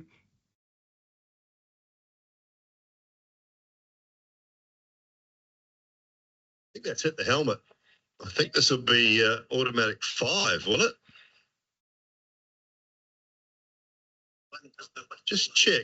I think it is 5. That's the last thing you want. There you go, hitting right on the top of the lid. Yep. Have to stop for a concussion protocol. So let me talk through it with no volume. Bowler bowls a ball. Kane Williamson attempts to pad up. Quite importantly here, the ball misses the pad. The ball does not hit the pad of Kane Williamson. And it goes past the wicketkeeper and hits the helmet that has been placed behind the wicketkeeper. Okay? So we know that law tells us if the ball hits the fielder's helmet placed behind the wicketkeeper, then it automatically becomes dead when the ball hits the helmet. And you might have heard Kane Williamson say, "Oh, it's hit the helmet." International captain doesn't know that the ball immediately becomes dead when it hits a helmet placed behind the wicketkeepers. So if the ball is dead, no further runs can be scored. They shouldn't have bothered to run. The ball went all the way to the boundary. Does that boundary count? No, it does not. Why? Because immediately as the ball hits the helmet placed behind the wicketkeeper, the ball becomes dead. 5 penalty runs are awarded to the batting side, as you saw Alim Dar signal. Just a little point, a lot of umpires do try and get the attention of the scorers by waving with their hand up. That can sometimes confuse the scorers because it does look like byes. So what you need to do is just start signaling 5 penalty runs awarded to the batting side by tapping your opposite shoulder. Eventually, the scorers will see you, and eventually they'll acknowledge you and know that you are signaling 5 penalty runs to the scorer. When you put your hand up like this to get their attention, they might just record byes. They might have recorded 4 byes and 5 penalty runs in this particular case. Who knows? So rather, to avoid any confusion, when you're trying to get the attention of scorers, do not raise your hand up unless it is buys that you're going to signal. Just start the signal, and eventually, might take a while, they will see you tapping your shoulder. That is 5 penalty runs. Now, I just want a slight variation to this scenario. If that ball had flicked Kane Williamson's pad before going on to hit the helmet. Okay, so here we see he tries to pad up, but the ball actually misses his pad. If that ball had flicked his pad and then gone on to hit the helmet, what then would have been the scenario? Law tells us that if a striker does not attempt to play a shot, nor does he or she avoid being hit by the ball. So Kane Williamson, we can see there, was not trying to take evasive action. So if that ball had flicked the pad and then gone on to hit the helmet placed behind the wicket keeper, we would have disallowed the 5 penalty runs. We would have disallowed any runs to the batting side, and we would not have awarded 5 penalty runs to New Zealand.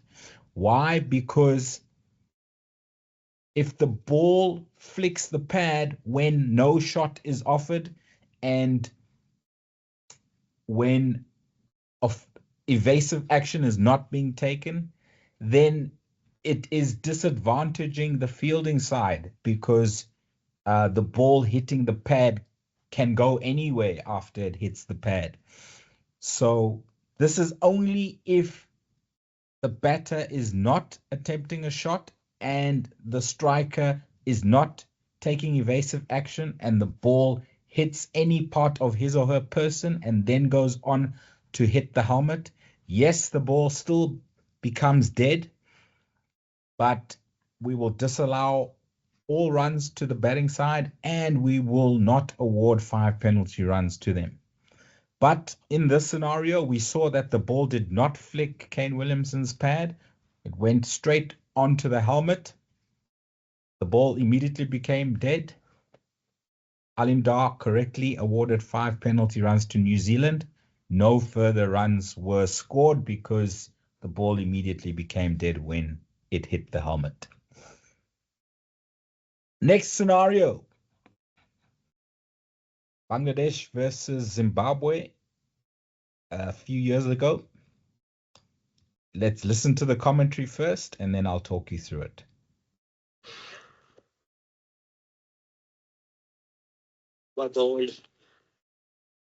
That's what can happen when you're set and you think the pitch is behaving very nicely. End of the over. Now, what has happened here? Well, has he somehow touched the stumps? What's going on here? One of the Brendan Taylor, I think, after he's played the shot, has knocked the bails off with his bat. Now, I didn't see what was happening. I just heard it in my ear. And Shakib Al Hassan has gone and appealed to Maria Erasmus. So discussion going on between those two men. Let's see what has happened. He's fine. It's a legal delivery. It'll be a big blow if Brendan Taylor departs in that fashion. Nothing. What does he do? Oops, that's gone. So the commentator has clearly got his own opinion of that scenario. Is it correct? What do we need to consider? The law tells us that a batter will be out hit wicket if he puts his wicket down within the window period that Abdullah has described. The window period opens when a bowler enters his or her delivery stride, and it closes as soon as the batter has completed a stroke or any action in receiving the delivery. Now, what stroke is Brandon Taylor playing in this shot? Let's take you through the replay. This shot, I think, is commonly referred to as the ramp over the slips or gully region. And for me, I'm not a coach, but I think the shot is completed well before he puts his wicket down inadvertently. I'm just going to rewind it, and I will show you where I feel that the shot is completed. I think somewhere here, you can see Brendan Taylor was already pausing, and he was just irritated that he had missed quite an easy opportunity to ramp the ball over the gully area for a boundary. And then he just lets his body loose, and that is how he puts his wicket down.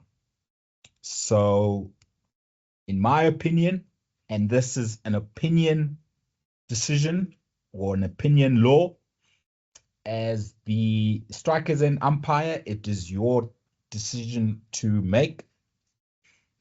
I would say that because Brandon Taylor has completed his shot and then he's put his wicket down, the window period for out hit wicket had closed. So the correct decision here is not out hit wicket. Okay. Those of you who have seen this scenario before in full or watched the match live a few years ago would know that the TV umpire gave it out. However, in the debrief, having watched it again, the TV umpire admitted to making a mistake. He, at the time, thought that it was still part of the shot, but watching it over, realized that the shot was completed well before Brandon Taylor put his wicket down. So correct answer for quiz question 35 is not out hit wicket. Next scenario is a obstructing the field scenario. Let's listen to the commentary and I'll talk you through it afterwards. Oh, there's bat in the helmet, Butler. Oh, Wood. Oh, well. Top edge on the lid. So, Junior, are you saying that the umpire, third umpire, so a third umpire can possibly make a ruling without the field? That's a good question. Not looking like he's focusing totally on just getting back there, does it? I can't say I know what Matt Wade was thinking, but when that went out there, I think originally he was a bit disorientated, wasn't sure where the ball was. He's playing a bit of AFL. Right, so I think this is a pretty clear and obvious one. Matthew Wade is also renowned for not being the best sportsman around on the cricket field. So law tells us that if a batter willfully obstructs a fielder by word or by action, then he or she can, on appeal, be given out obstructing the field. And interestingly here, it's quite clear and obvious that Matthew Wade sees Mark Wood coming in to take the catch. And if England had appealed, I'm sure the TV umpire would have given Matthew Wade out. But either they didn't appeal or Jos Buttler, captain of England at the time, withdrew the appeal. So that's the only reason that Matthew Wade was not given out in this scenario, was that the appeal was not made or it was withdrawn. Therefore, the on-field umpires did not send it upstairs, and so Matthew Wade survived. But if there was an appeal and Jos Buttler did not withdraw the appeal, then Matthew Wade clearly would have been given out obstructing the field. I think you all got that one correct. This one is also quite straightforward. Fair, fair.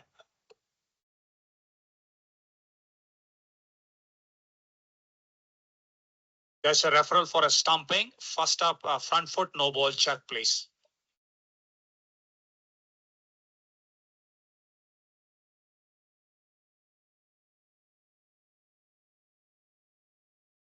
It's a fair delivery.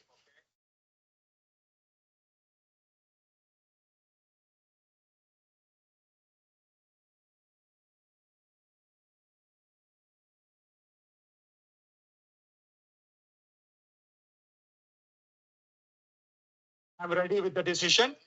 I'm ready for the decision. The decision is out. I repeat, out. The reason we have put this scenario in one of our first questions is that prior to the law changes in 2017, if there was a stumping affected where the wicketkeeper's helmet had been involved, there you can see the ball ricocheting off the gloves of the wicketkeeper onto his helmet before he runs or stumps the batter out. Previously, the ball would have been dead. Fielders were not allowed, the ball was not allowed to hit a wicketkeeper or a fielder's helmet and then a run out or a stumping be affected. But since 2017, where the laws want fielders and wicketkeepers to wear helmets at all times when they are close to the bat, then they allow the ball to hit the helmet and still to affect a run out or a stumping, whatever the case might be. So it looks pretty straightforward here. But this review, actually, I have edited it to only show you about 45 seconds. This review took about 2.5 minutes because Kumar Dharmasena, a ICC lead panel umpire, was on field, and he went through to the TV umpire and was saying, it's hit the helmet, it's hit the helmet. So I'm not sure if that was before the law change or after the law change, but clearly there was some confusion there as to whether a stumping could be affected if the ball has hit the helmet of the wicketkeeper before the wicket was fairly put down. But in this day and age, 8 years later after the law change, everybody knows that if the ball hits a player's helmet, play continues, unless, of course, a serious injury is called dead ball by either umpire. Second last scenario for me to go through before we go to revision questions is all about a stumping which was cleverly executed by the wicketkeeper, but was it legal? There's no commentary, there's some weird music. Let's listen to it first, and then we will talk through it afterwards.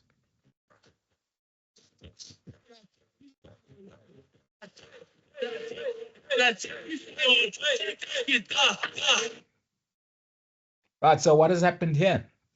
Let's play it without the sound.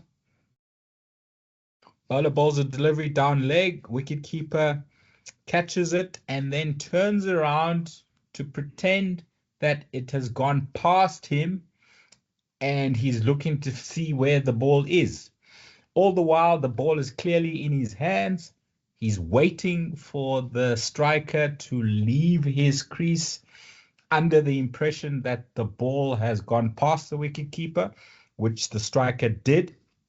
And once the striker leaves his crease trying to take a run, then the wicketkeeper quickly whips off the bails, appeals to the strikers end umpire for a stumping.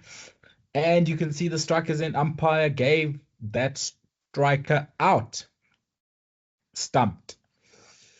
Was that the correct decision? Or was that deliberate deception by the wicketkeeper?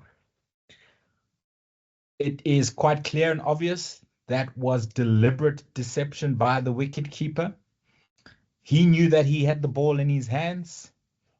Why did he turn around and make as if he was looking for the ball?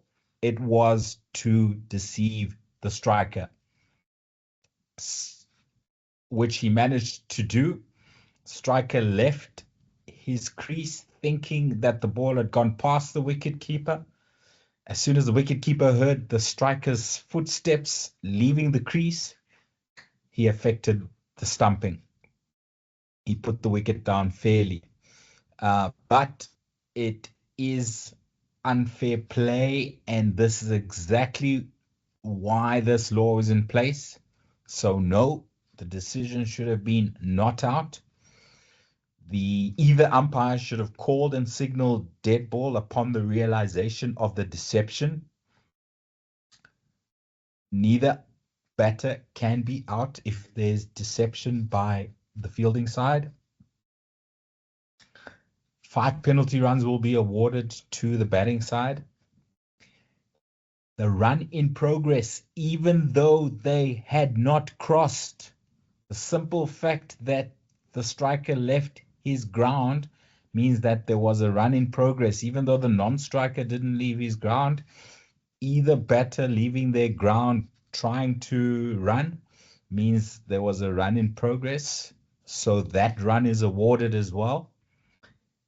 Furthermore, both batters can decide who faces the next delivery. This is the only part of the law where the batters can choose who faces the next delivery. Okay, so huge punishment when any member of the fielding side deceives, distracts, or obstructs either batter. So definitely not out stumped. Instead, big punishment for the fielding side. Last quiz question for the evening before I go into revision questions. Lungingiri bowling to shut up.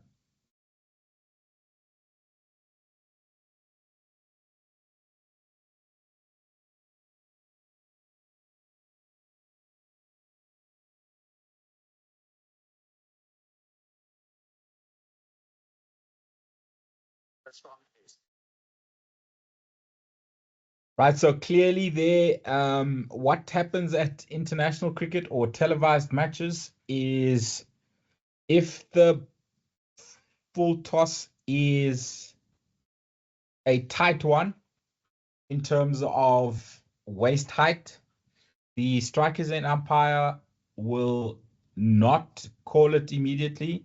He or she will wait until a wicket falls and then send it upstairs for the TV umpire to review. Here we can see that the striker is standing upright at the crease. In fact, he's on his toes and the ball is just above waist height when it passes the popping crease. The director has frozen it pretty much perfectly on the popping crease. That is where we need to judge it. And even though the ball goes off the bat onto the stumps, it is a no ball because when it passed the popping crease, it was above waist height of the striker standing upright at the crease. So the TV umpire correctly called and signaled no ball. And of course, the next delivery being a one-day international or a T20 international, the next ball was a free hit to Pakistan as per the playing conditions. Right, so those are all your quiz questions answered. I saw most of your answers and a lot of you got them right, so well done. You know your laws, and these are the type of questions that do come up in the Cricket South Africa Level 3 exam. These are the type of scenarios, obviously explained on paper and not in visuals. So you need to visualize them and quote the law and then give your decision. You don't need to quote the law verbatim. You just need to quote your understanding of the particular law. A few people ask me, why is Adrian Holtstock, the strikers end umpire, standing what looks like about 2 meters in front of the popping crease? When we umpire televised matches, we do not at square leg stand on the popping crease. Why? Because we would get in the way of the run out camera. If you are umpiring in a non-televised match, then good umpiring practice is to stand in line with the popping crease. Some umpires stand in front of square for a televised game. Some umpires stand behind square for a televised game. It is up to you when umpiring in a televised game whether you feel more comfortable standing in front of square or more comfortable standing behind the stumps. Adrian Holtstock clearly in this match felt more comfortable in front of square. Right, so we've gone through the quiz questions. Now we're going to go through revision questions which relate to laws that we covered not in this lecture, but a couple of lectures before, as well as Monday's lecture, where Abdullah took us through quite a few laws. And remember that we are not allowed to give you answers displayed. So we're going to need input from the floor. We're going to read each question out one by one. I'll give you a chance to read, and we would like as many of the 35 of you still on this call to answer each scenario. So please, if you do answer a scenario, rather not put your hand up for the next scenario. Let's give everybody a chance to answer a scenario. So first scenario that we have this evening, which is a revision question, and the marks for this particular question are in the bracket after the scenario. The scenario reads as follows. The left arm spinner bowls a full length delivery towards the striker. The striker hits the ball in the air against the helmet worn by the silly point. So, does play continue when the ball hits the silly point's fielder, silly point's helmet? That's the first thing we need to consider. The ball ricochets in the air towards the cover fielder who catches the ball. So is that out caught, or was the ball dead when it hit the silly point fielder? Let's read on. The cover fielder, seeing that the in-form batter at the non-striker's end is short of her ground, throws down the wicket at the bowler's end with the non-striker short of her ground. So obviously the striker has hit the ball and they've seen it go up in the air. and they've started running. The non-striker, who's the in-form batter, is running to the wicket-keeper's end. And so, apologies. It's the striker who is running to the bowler's end that they... Hang on, sorry, I just need to read this carefully. The fielder, seeing the in-form batter at the non-striker's end is short of a ground, throws down the wicket at the bowler's end with the non-striker short of her ground. So they haven't actually attempted a run. Okay, so possibly what happened was they hit the ball, started running, and then they went back. And the fielder sees that the in-form batter, who's the non-striker, started running, but then went back towards the bowler's end, was short of the ground when the throw came in, and was short when the ball put the wicket down fairly. There is an appeal. Answer the appeal with reference to the relevant law. So, who is out and what is the mode of dismissal? Abdullah, I see 2 hands up. Please let us know who the first hand was. And while you do that, I'm going to candidate all unmute their microphones and also put on their videos if they wish to do so that we can engage for the rest of the lecture.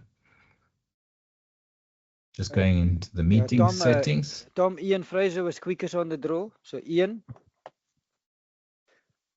as soon as Ian, your mic is unmuted, yeah, give Tom a few seconds. Right. Ian, in 5 seconds time, you should be able to unmute your microphone. The floor is yours. Doesn't look like it's possible yet. Hang on, let me go back into the settings.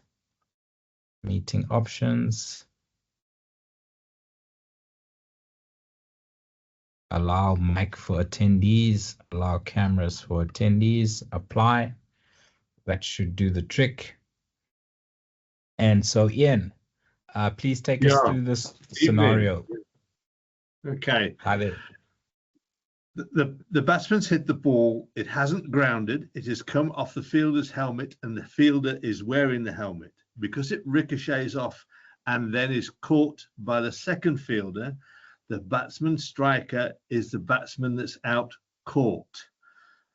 What happens after that is irrelevant because the ball is dead once their fielder has caught the ball off the ricochet. So the only person that's out is the actual striking batsman who's hit the ball onto the fielder's helmet as he's wearing it and is caught by the second fielder. 100% correct, Ian, because the fielder is wearing his or her helmet. That's important. That's very important. Then play continues and the catch is fairly taken. And yes, even though another dismissal occurs, as soon as the catch is fairly taken, then the ball becomes dead because the batter is dismissed. Also, if we wanted to, we could refer to catch taking precedence of any other dismissal except for bowled. But because the catch took place before the run out anyway, the ball was dead before the run out was effected. So your answer, Ian, would attract or be awarded by the full 3 marks on offer. Well done. Thanks, Ian. Let's move on to the next question. Question 14, and the reason there's no question 13 is that it was one of our quiz questions on video. So where you see gaps in the numbers on the revision questions, it's because we've already gone through it as a video scenario. And just to clarify on the revision questions that I sent by email earlier this week, there was a submission deadline for the answers. Apologies for that. That was copied and pasted from an old course in August last year. Our members, Western Province Cricket Umpires Association candidates who were doing level 3 at the time, for them to qualify to write the exam, they needed to answer those revision questions. Otherwise, we would not allow them to write the exam. There is no qualification required. All you need to have is a level 2 certificate from anywhere around the world for you to write level 3. And we will go through all the exam details and requirements on next week Monday's lecture, which is our final lecture. So question 14, a fast bowler delivers a slower ball bouncer to the striker. The striker moves deep into his crease to play a cut shot. As he attempts to hit the ball, his bat clips the off bail and dislodges it. As the fielding side appeals, the striker's end umpire calls and signals no ball for more than 2 fielders behind square on the leg side. Answer the appeal with reference to the relevant laws.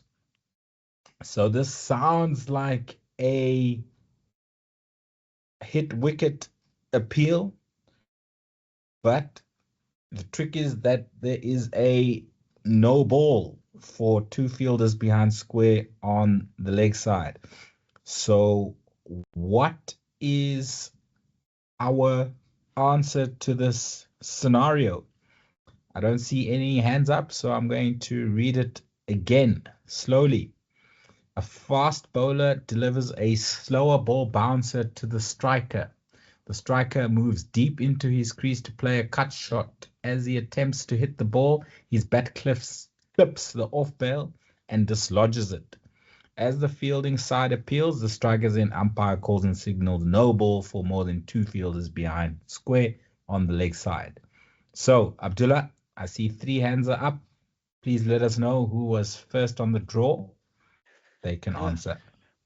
Yes, Tom. I'm going to give those the opportunity that hasn't answered the question. Yes, Ian was quickest on the draw, but I'm going to give Conrad the opportunity to answer the question. Conrad? Good evening. Yes, due to the fact that you cannot be dismissed hit wicket from a no ball, so that means it's not out, and obviously it's going to be a no ball.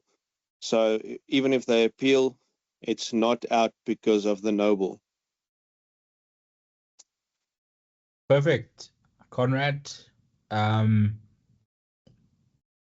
all the other criteria of the scenario meet the requirements for a hit wicket dismissal. However, you have correctly noted that a striker cannot be out hit wicket off a no ball.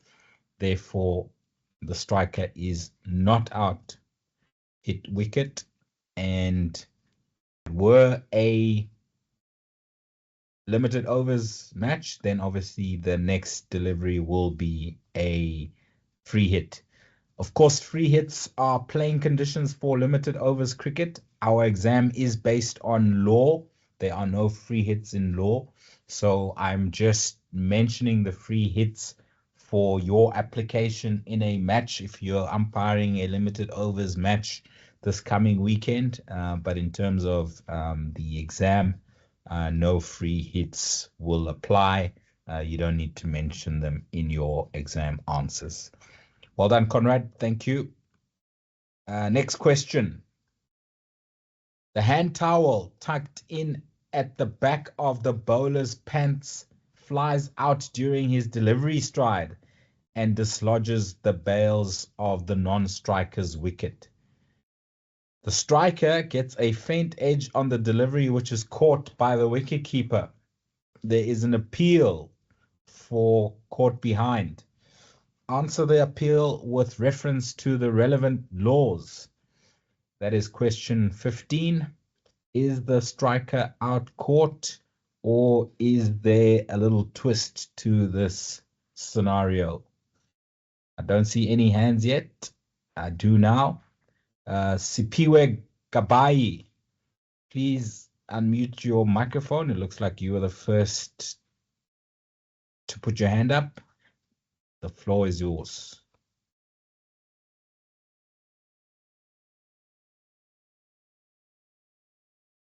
Sipiwe, are you there? I see that. Sorry about that. Sorry Okay, about that. I was on mute. Okay. I was saying that I was gonna call and signal no ball. Since the towel that was tucked at the back of the bowler's pants did hit the stumps. So I'll call and signal no ball, and I would not give the wicket. Okay, so Sipiwe, the towel has fallen out of the pants of the bowler. So when the towel breaks the non-striker's stumps or wickets or dislodges the bail, it's not actually on the bowler. But is that still a no ball? Are you happy with that?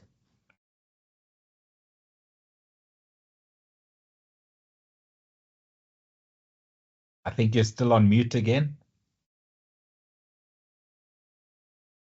But you are quite right. I will give you 3 marks for that, because any part of the bowler, whether it's attached or detached from him or her in the delivery stride that makes contact with the non-strikers or puts the non-strikers wicket down, and the delivery is bowled, then we shall call and signal no ball. And of course, we know that a striker or a batter cannot be out caught off a no ball. So well done.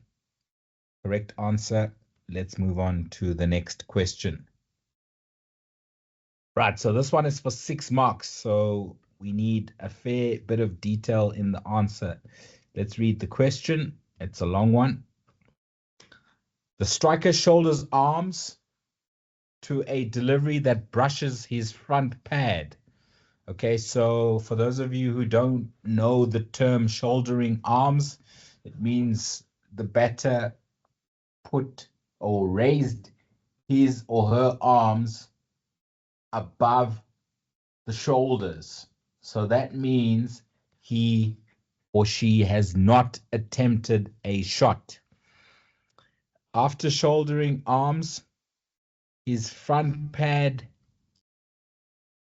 the ball brushes his front pad before going through the wicketkeeper's legs. The batters set off for a single. The gully fielder picks up the ball on the edge of the 30-yard circle at a backstop position.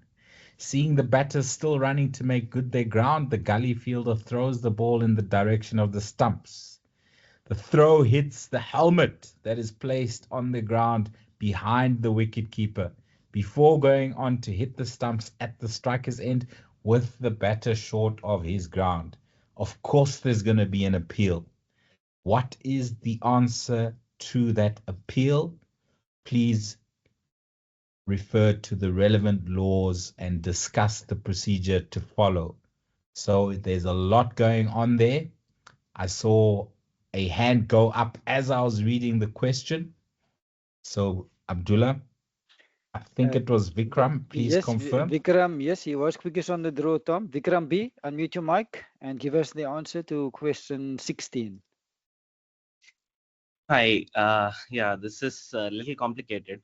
I'll go step by step. So, because the striker shoulders arms, there and there was no shot attempted on on the ball and it hits the front pad, there shouldn't be any runs allowed on that ball.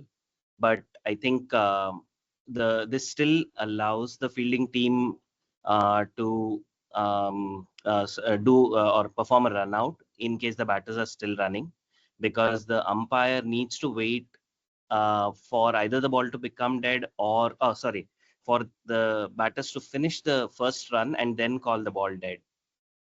So the fielding team in that time can perform a run out if the batters are short of their ground and running the first run.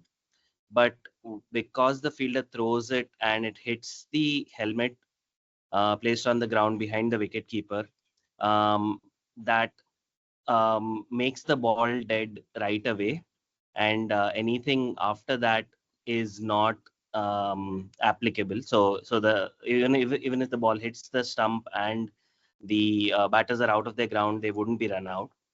Also, there wouldn't be any runs allowed on this. So even the 5 penalty runs wouldn't be allowed for the ball hitting the helmet behind the wicket keeper. So no runs, no dismissals, just 0 runs, a dot ball. Excellent. Just one question for you, Vikram, to get your 6th mark, or maybe even a bonus mark. Who faces the next delivery? Because the batters have now crossed. Are they going to stay at their new ends, or are we going to return them to their original ends? Yeah, I think batters should return to their original ends. Correct. Law tells us that when leg byes are not to be awarded, we also do not award 5 penalty runs for the ball hitting the fielder's helmet placed behind the wicket keeper. So we also need to return the not out batters to their original ends. So well done, Vikram.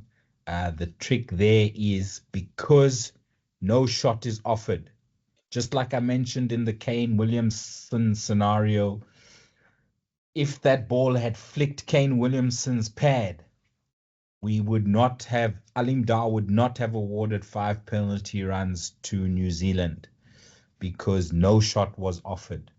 So where no shot is offered and no evasive action is taken, the ball flicks the person of the striker and goes on to hit the helmet behind the wicket keeper. Yes, the ball automatically becomes dead, but we cannot award 5 penalty runs. We cancel or disallow all runs to the batting side. We do allow them to run so that, as Vikram said, the fielding side has an opportunity to run the batters out. But in this scenario, as soon as the throw comes in and hits the helmet placed behind the wicketkeeper, the ball automatically becomes dead. So even though the ball automatically becomes dead, good umpiring practice is for either umpire, the first one to see the ball hitting the helmet, call and signal dead ball, because not everybody will see the ball hitting the helmet. So then that will avoid a lot of confusion. If you call and signal dead ball as soon as the ball hits the helmet, then everybody will know that the run out cannot be affected because the ball was dead by the time it hit the stumps. Well done, Vikram. A very good and thorough answer. Question 17 has 2 parts. Let's have a look at part 1. With 2 balls to be bowled in the final over, the batting side requires 3 runs to win. The striker slog sweeps at the ball, which takes a top edge and goes high up into the air. The batters set off for the run. After completing the first run, the batters have not crossed for the second run when the non-striker deliberately makes bodily contact with the bowler getting ready to catch the ball. As the bowler drops the ball, the batters complete the second run. Question 17.1. This was a fair delivery. There is an appeal. What would you answer to the appeal? And discuss the procedure to follow, including how many runs still to win the match, and also who is facing the next delivery. And who is out, if anybody is out. I see Vikram's hand is up. I see Ian Fraser's hand is up. We need some new hands here, Dula, to get us these 4 marks to pass the exam with. Yeah, yes, Tom, give us a few more seconds. I'm sure I can get a new hand.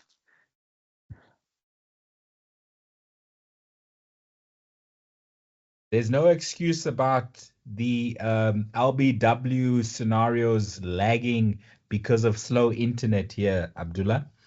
I've read the question slowly. It's a thorough scenario. There's a lot happening, fair enough. But let's give our candidates a few more seconds to read through it. And I see Sipiwe's hand has gone up now. So our usual suspects are ready to answer, but we need a new hand. I see a Yeah, new we hand. do. Yeah, Nomula.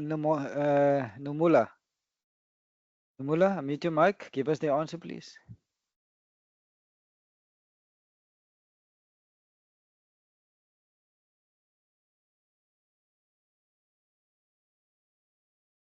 I don't have the. So this is a case of obstructing a catch of the striker. So this is a fair delivery. So even if the non-striker makes a deliberate attempt to obstruct the catch, the striker will still be out. The batter out in this situation is the striker. And as far as the number of runs are concerned, since the obstruction did not allow the completion of the catch, no runs are to be scored.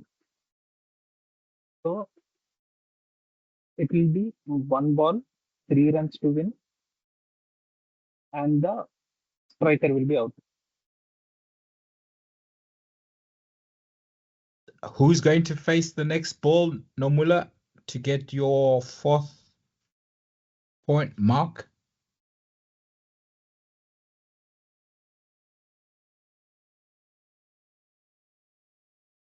If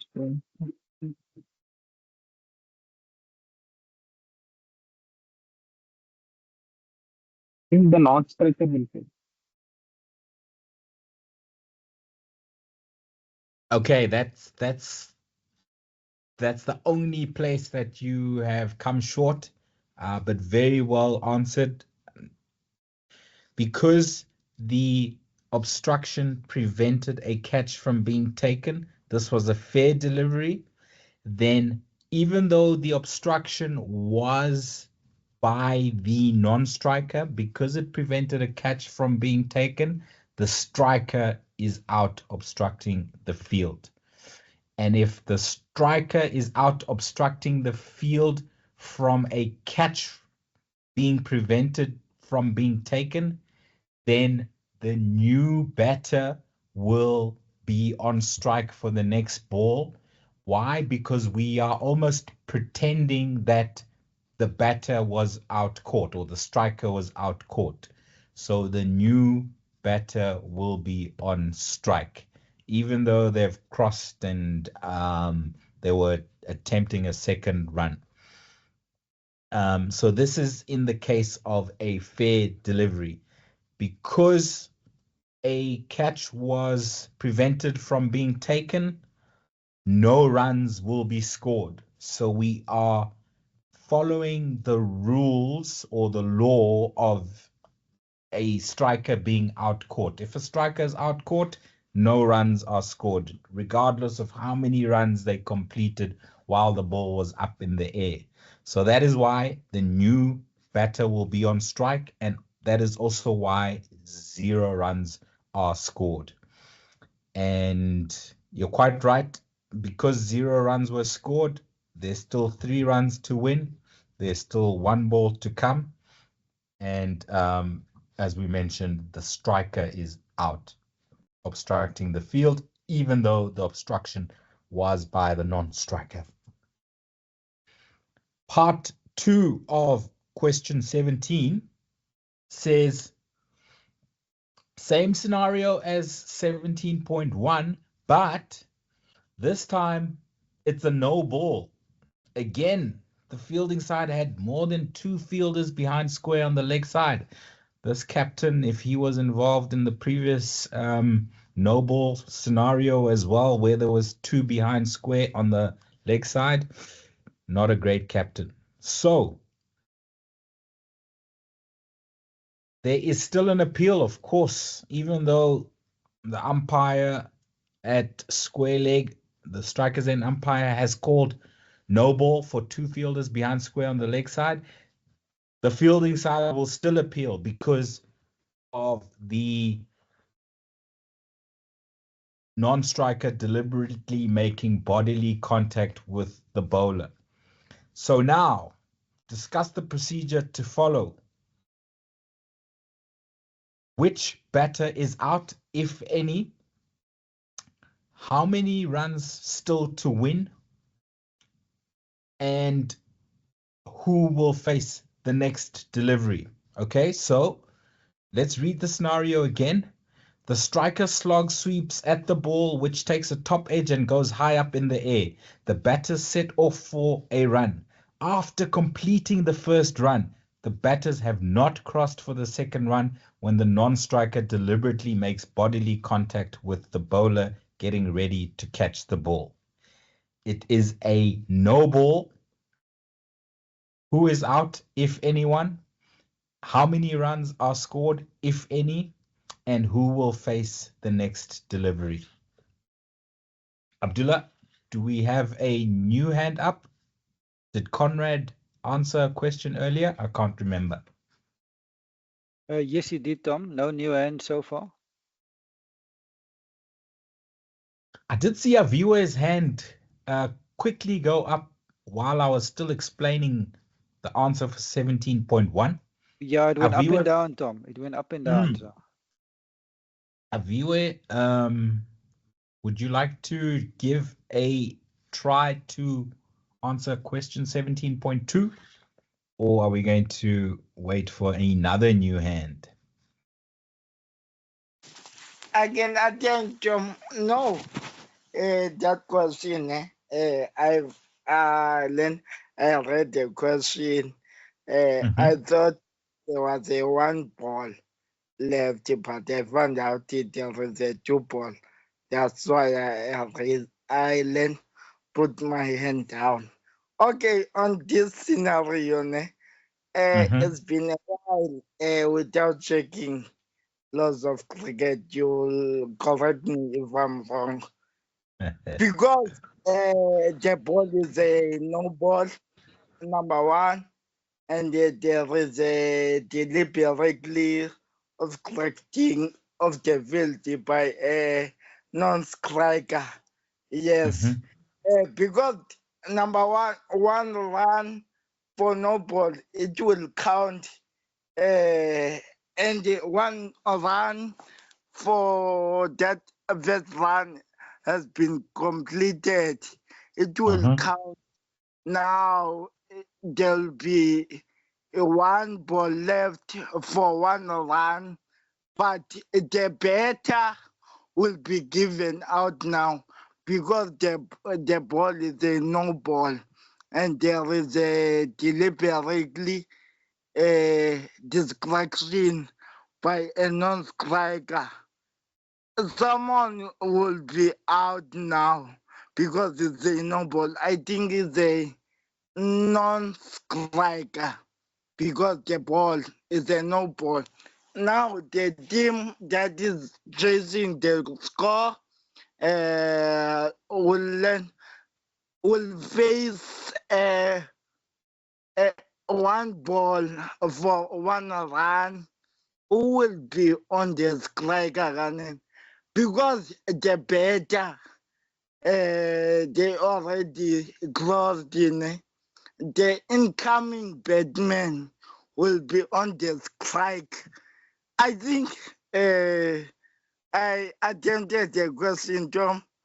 But the better will be given out on this time is a non-striker because the ball is a long ball and the first one will count the one that already completed and the no ball. Now the team betting will require 1 run for one ball. Thank you.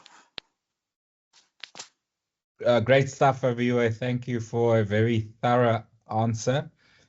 Just a small point of correction. Because it's a no ball, that ball needs to be repeated. So there's still 2 balls left. But I think everything else you've got correct. Because it's a no ball, the no ball is going to count as a run for the batting side. Because it's a no ball, the run that was completed before the obstruction occurred will be scored, similar to a run out. If you're a run out on the second run, the first run still counts. So there are 2 runs scored, 1 for the no ball and 1 for the completed run. And so 1 run to win with 2 balls still left. Who is out? You're quite correct. Because, yes, a catch was prevented from being taken, but because it was a no ball, the striker wouldn't have been out caught. Therefore, the batter who obstructed the field is the batter who will be given out. In this case, that was the non-striker. So, last point to consider is who will face the next ball. So let's replay the scenario. This is the striker and this is the non-striker. So they completed 1 run. And then while the ball was in the air, starting their second run, then the non-striker obstructed the field and is out. So the non-striker is closest when the obstruction occurred, is closest to the striker's end. So, like a run out, the new batter will be at the striker's end for the next delivery, and they will face the next delivery.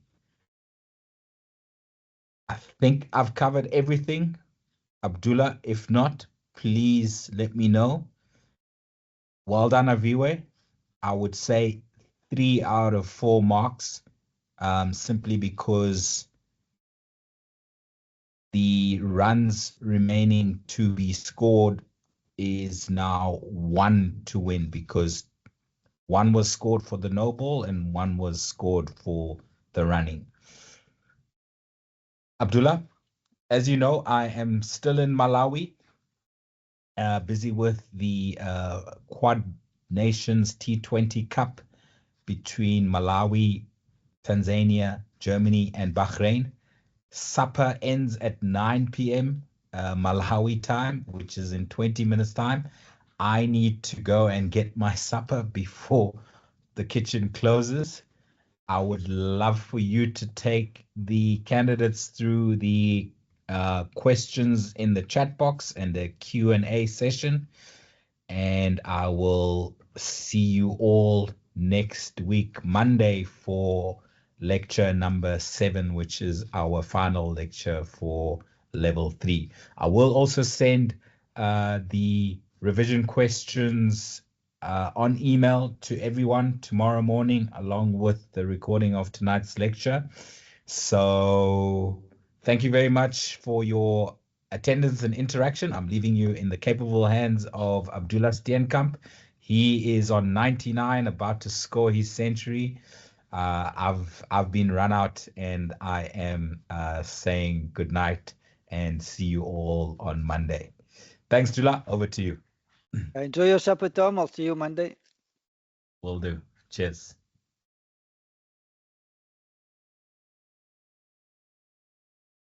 Okay, give me a second, everyone. I'm going to the chat box. I'm first going to answer all the questions in the chat box, and then after that, we'll open the floor for Q&A. Okay, going down the chat box.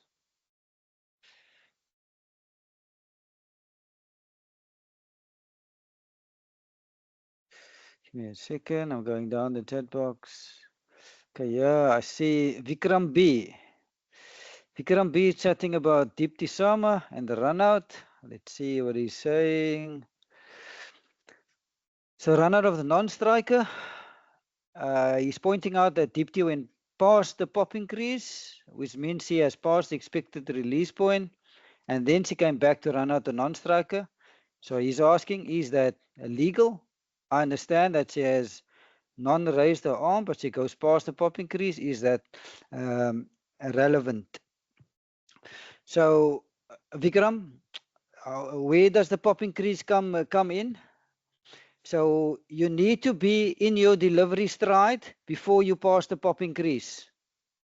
So you're allowed to run out the non-striker, provided that you went into your delivery stride before going past the popping crease. So Deepti did her delivery stride before she went past the popping crease. So the law allows for Deepti to run out the non-striker. It is in cases where if the bowler did not go into their delivery stride, now the ICC had to draw a line where do we stop the bowler from running out the non-striker, and they drew the line the popping crease. And so if a bowler did not go past the popping crease, if the bowler did not enter their delivery stride, and then they go past the popping crease, you would assume that the bowler didn't try to run out the non-striker. You then have to go dead ball. But why was Deepti's one legal? Because she entered her delivery stride, a bit of momentum just took her past the popping crease. She then came back and ran out the non-striker. So that's why Deepti's one was given out. I see you've got another comment you spoke about in an IPL game. So you mentioned that the bowler has gone past the delivery, past the popping crease. So it's all about whether they went into their delivery stride or not, Vikram. I'm not sure about the IPL scenario. I didn't see the video, but I think the bowler did not go into the delivery stride.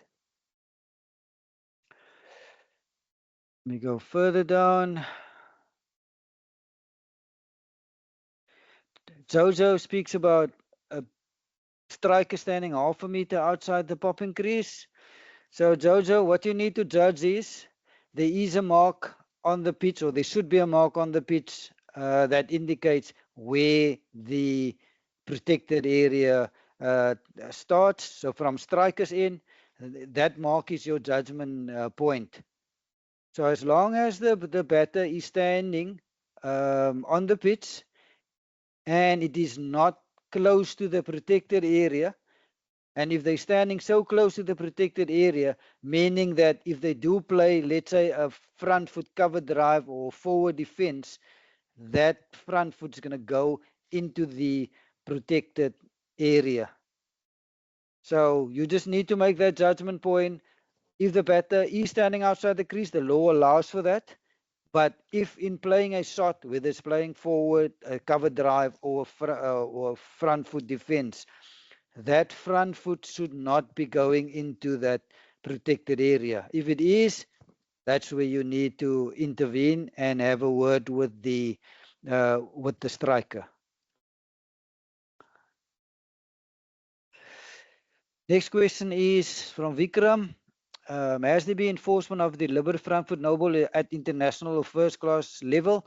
Vikram, seeing that it is part of the laws, it must have happened especially I think in the early days, but it is part of the laws, and we need to then police this particular law. How to judge it? And you need to then understand the reason why it was brought in. So the reason is, especially with fast bowlers, they bowl a deliberate front foot no ball or far over the popping crease to get as close to the striker as possible to try maybe hurt the striker. So now it is a judgment call. You need to use to look at the factors or take factors into account, like if there was verbals between the batter and the bowler. Another factor you take into account, let's say deliveries leading up to that particular ball. Bowler has always been, let's say, half and half or way behind the popping crease, and then suddenly, after having verbals, always being way behind the popping crease, suddenly the next ball you see bowler is way over the popping crease. Again, it's a judgment call. If your judgment and you think that the bowler did deliberately bowl that front foot no ball, you can then intervene and apply the law. But yeah, it's to judge it, as I said, you must take other factors into account, like in the example I use in my provincial game last year, where I didn't interpret it as being a deliberate front foot no ball, taking the factors into account where the bowler lost his delivery stride, and being a youngster and being early in the game. There was no verbals. So yes, being far over, but I just called no ball and didn't interpret as being deliberate. I'm going further down the list.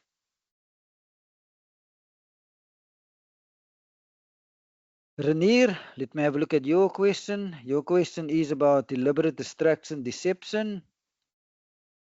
So you're mentioning if the bowler ends up middle of the pitch after bowling the ball, and then the bowler back pedals to the wicket. In that moment, the striker runs into the bowler.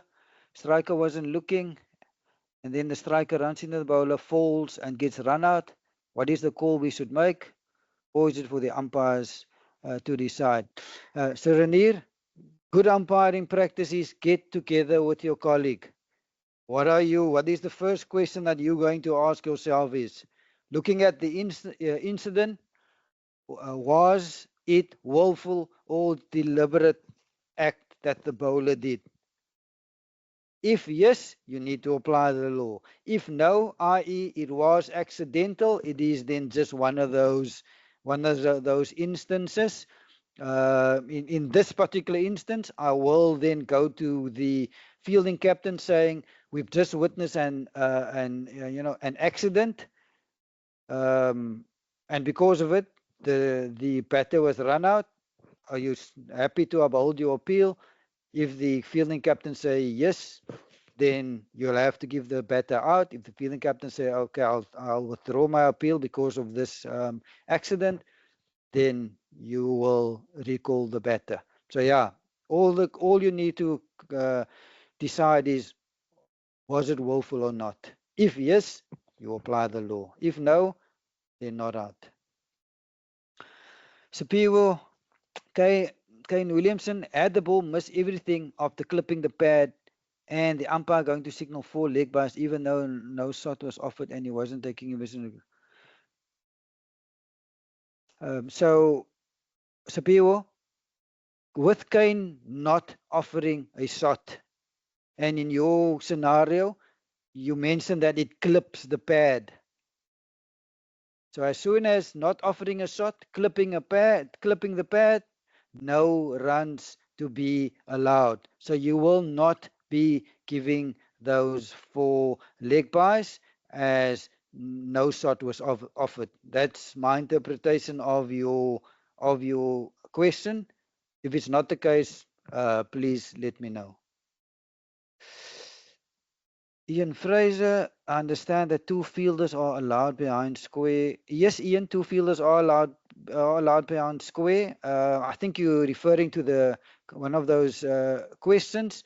I think in the question it mentioned there were more than 2 fielders behind square. Yeah, Abdullah, I read that later and realised that I got that one wrong. I just thought it just came out and said that there's only 2 players behind square. It does say more than two players behind square, so that was me not reading the question properly. Something I'll have to get right for the exam, eh? Yeah, read them carefully. Try to visualize what you're seeing. It really helps. It really helps if you can visualize the question. Yeah. Brad, you up next. Please clarify question 14. Hit wicket can only be not out on a no ball if there's been a no ball called for because of fielding restrictions. For front foot and waist height can be given out according to it 3 methods how batter can be dismissed of a no ball. So there are 3 ways to be dismissed of a no ball, and they are hit the ball twice, obstructing the field, and run out. Hit wicket is not one of them, Brad. So you cannot be given out hit wicket of a no ball. And it does not have to be front foot no ball only.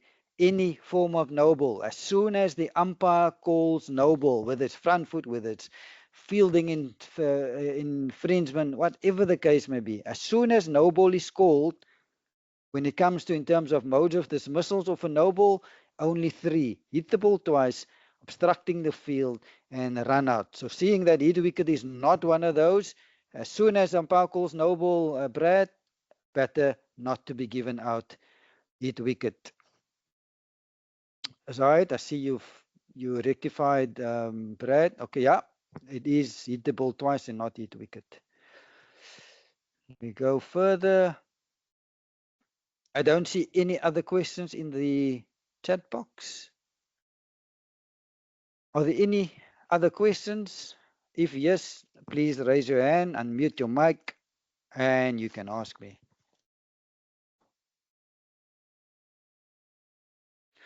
Konrad, your question, please. Unmute your mic. You can switch on your camera if you want to.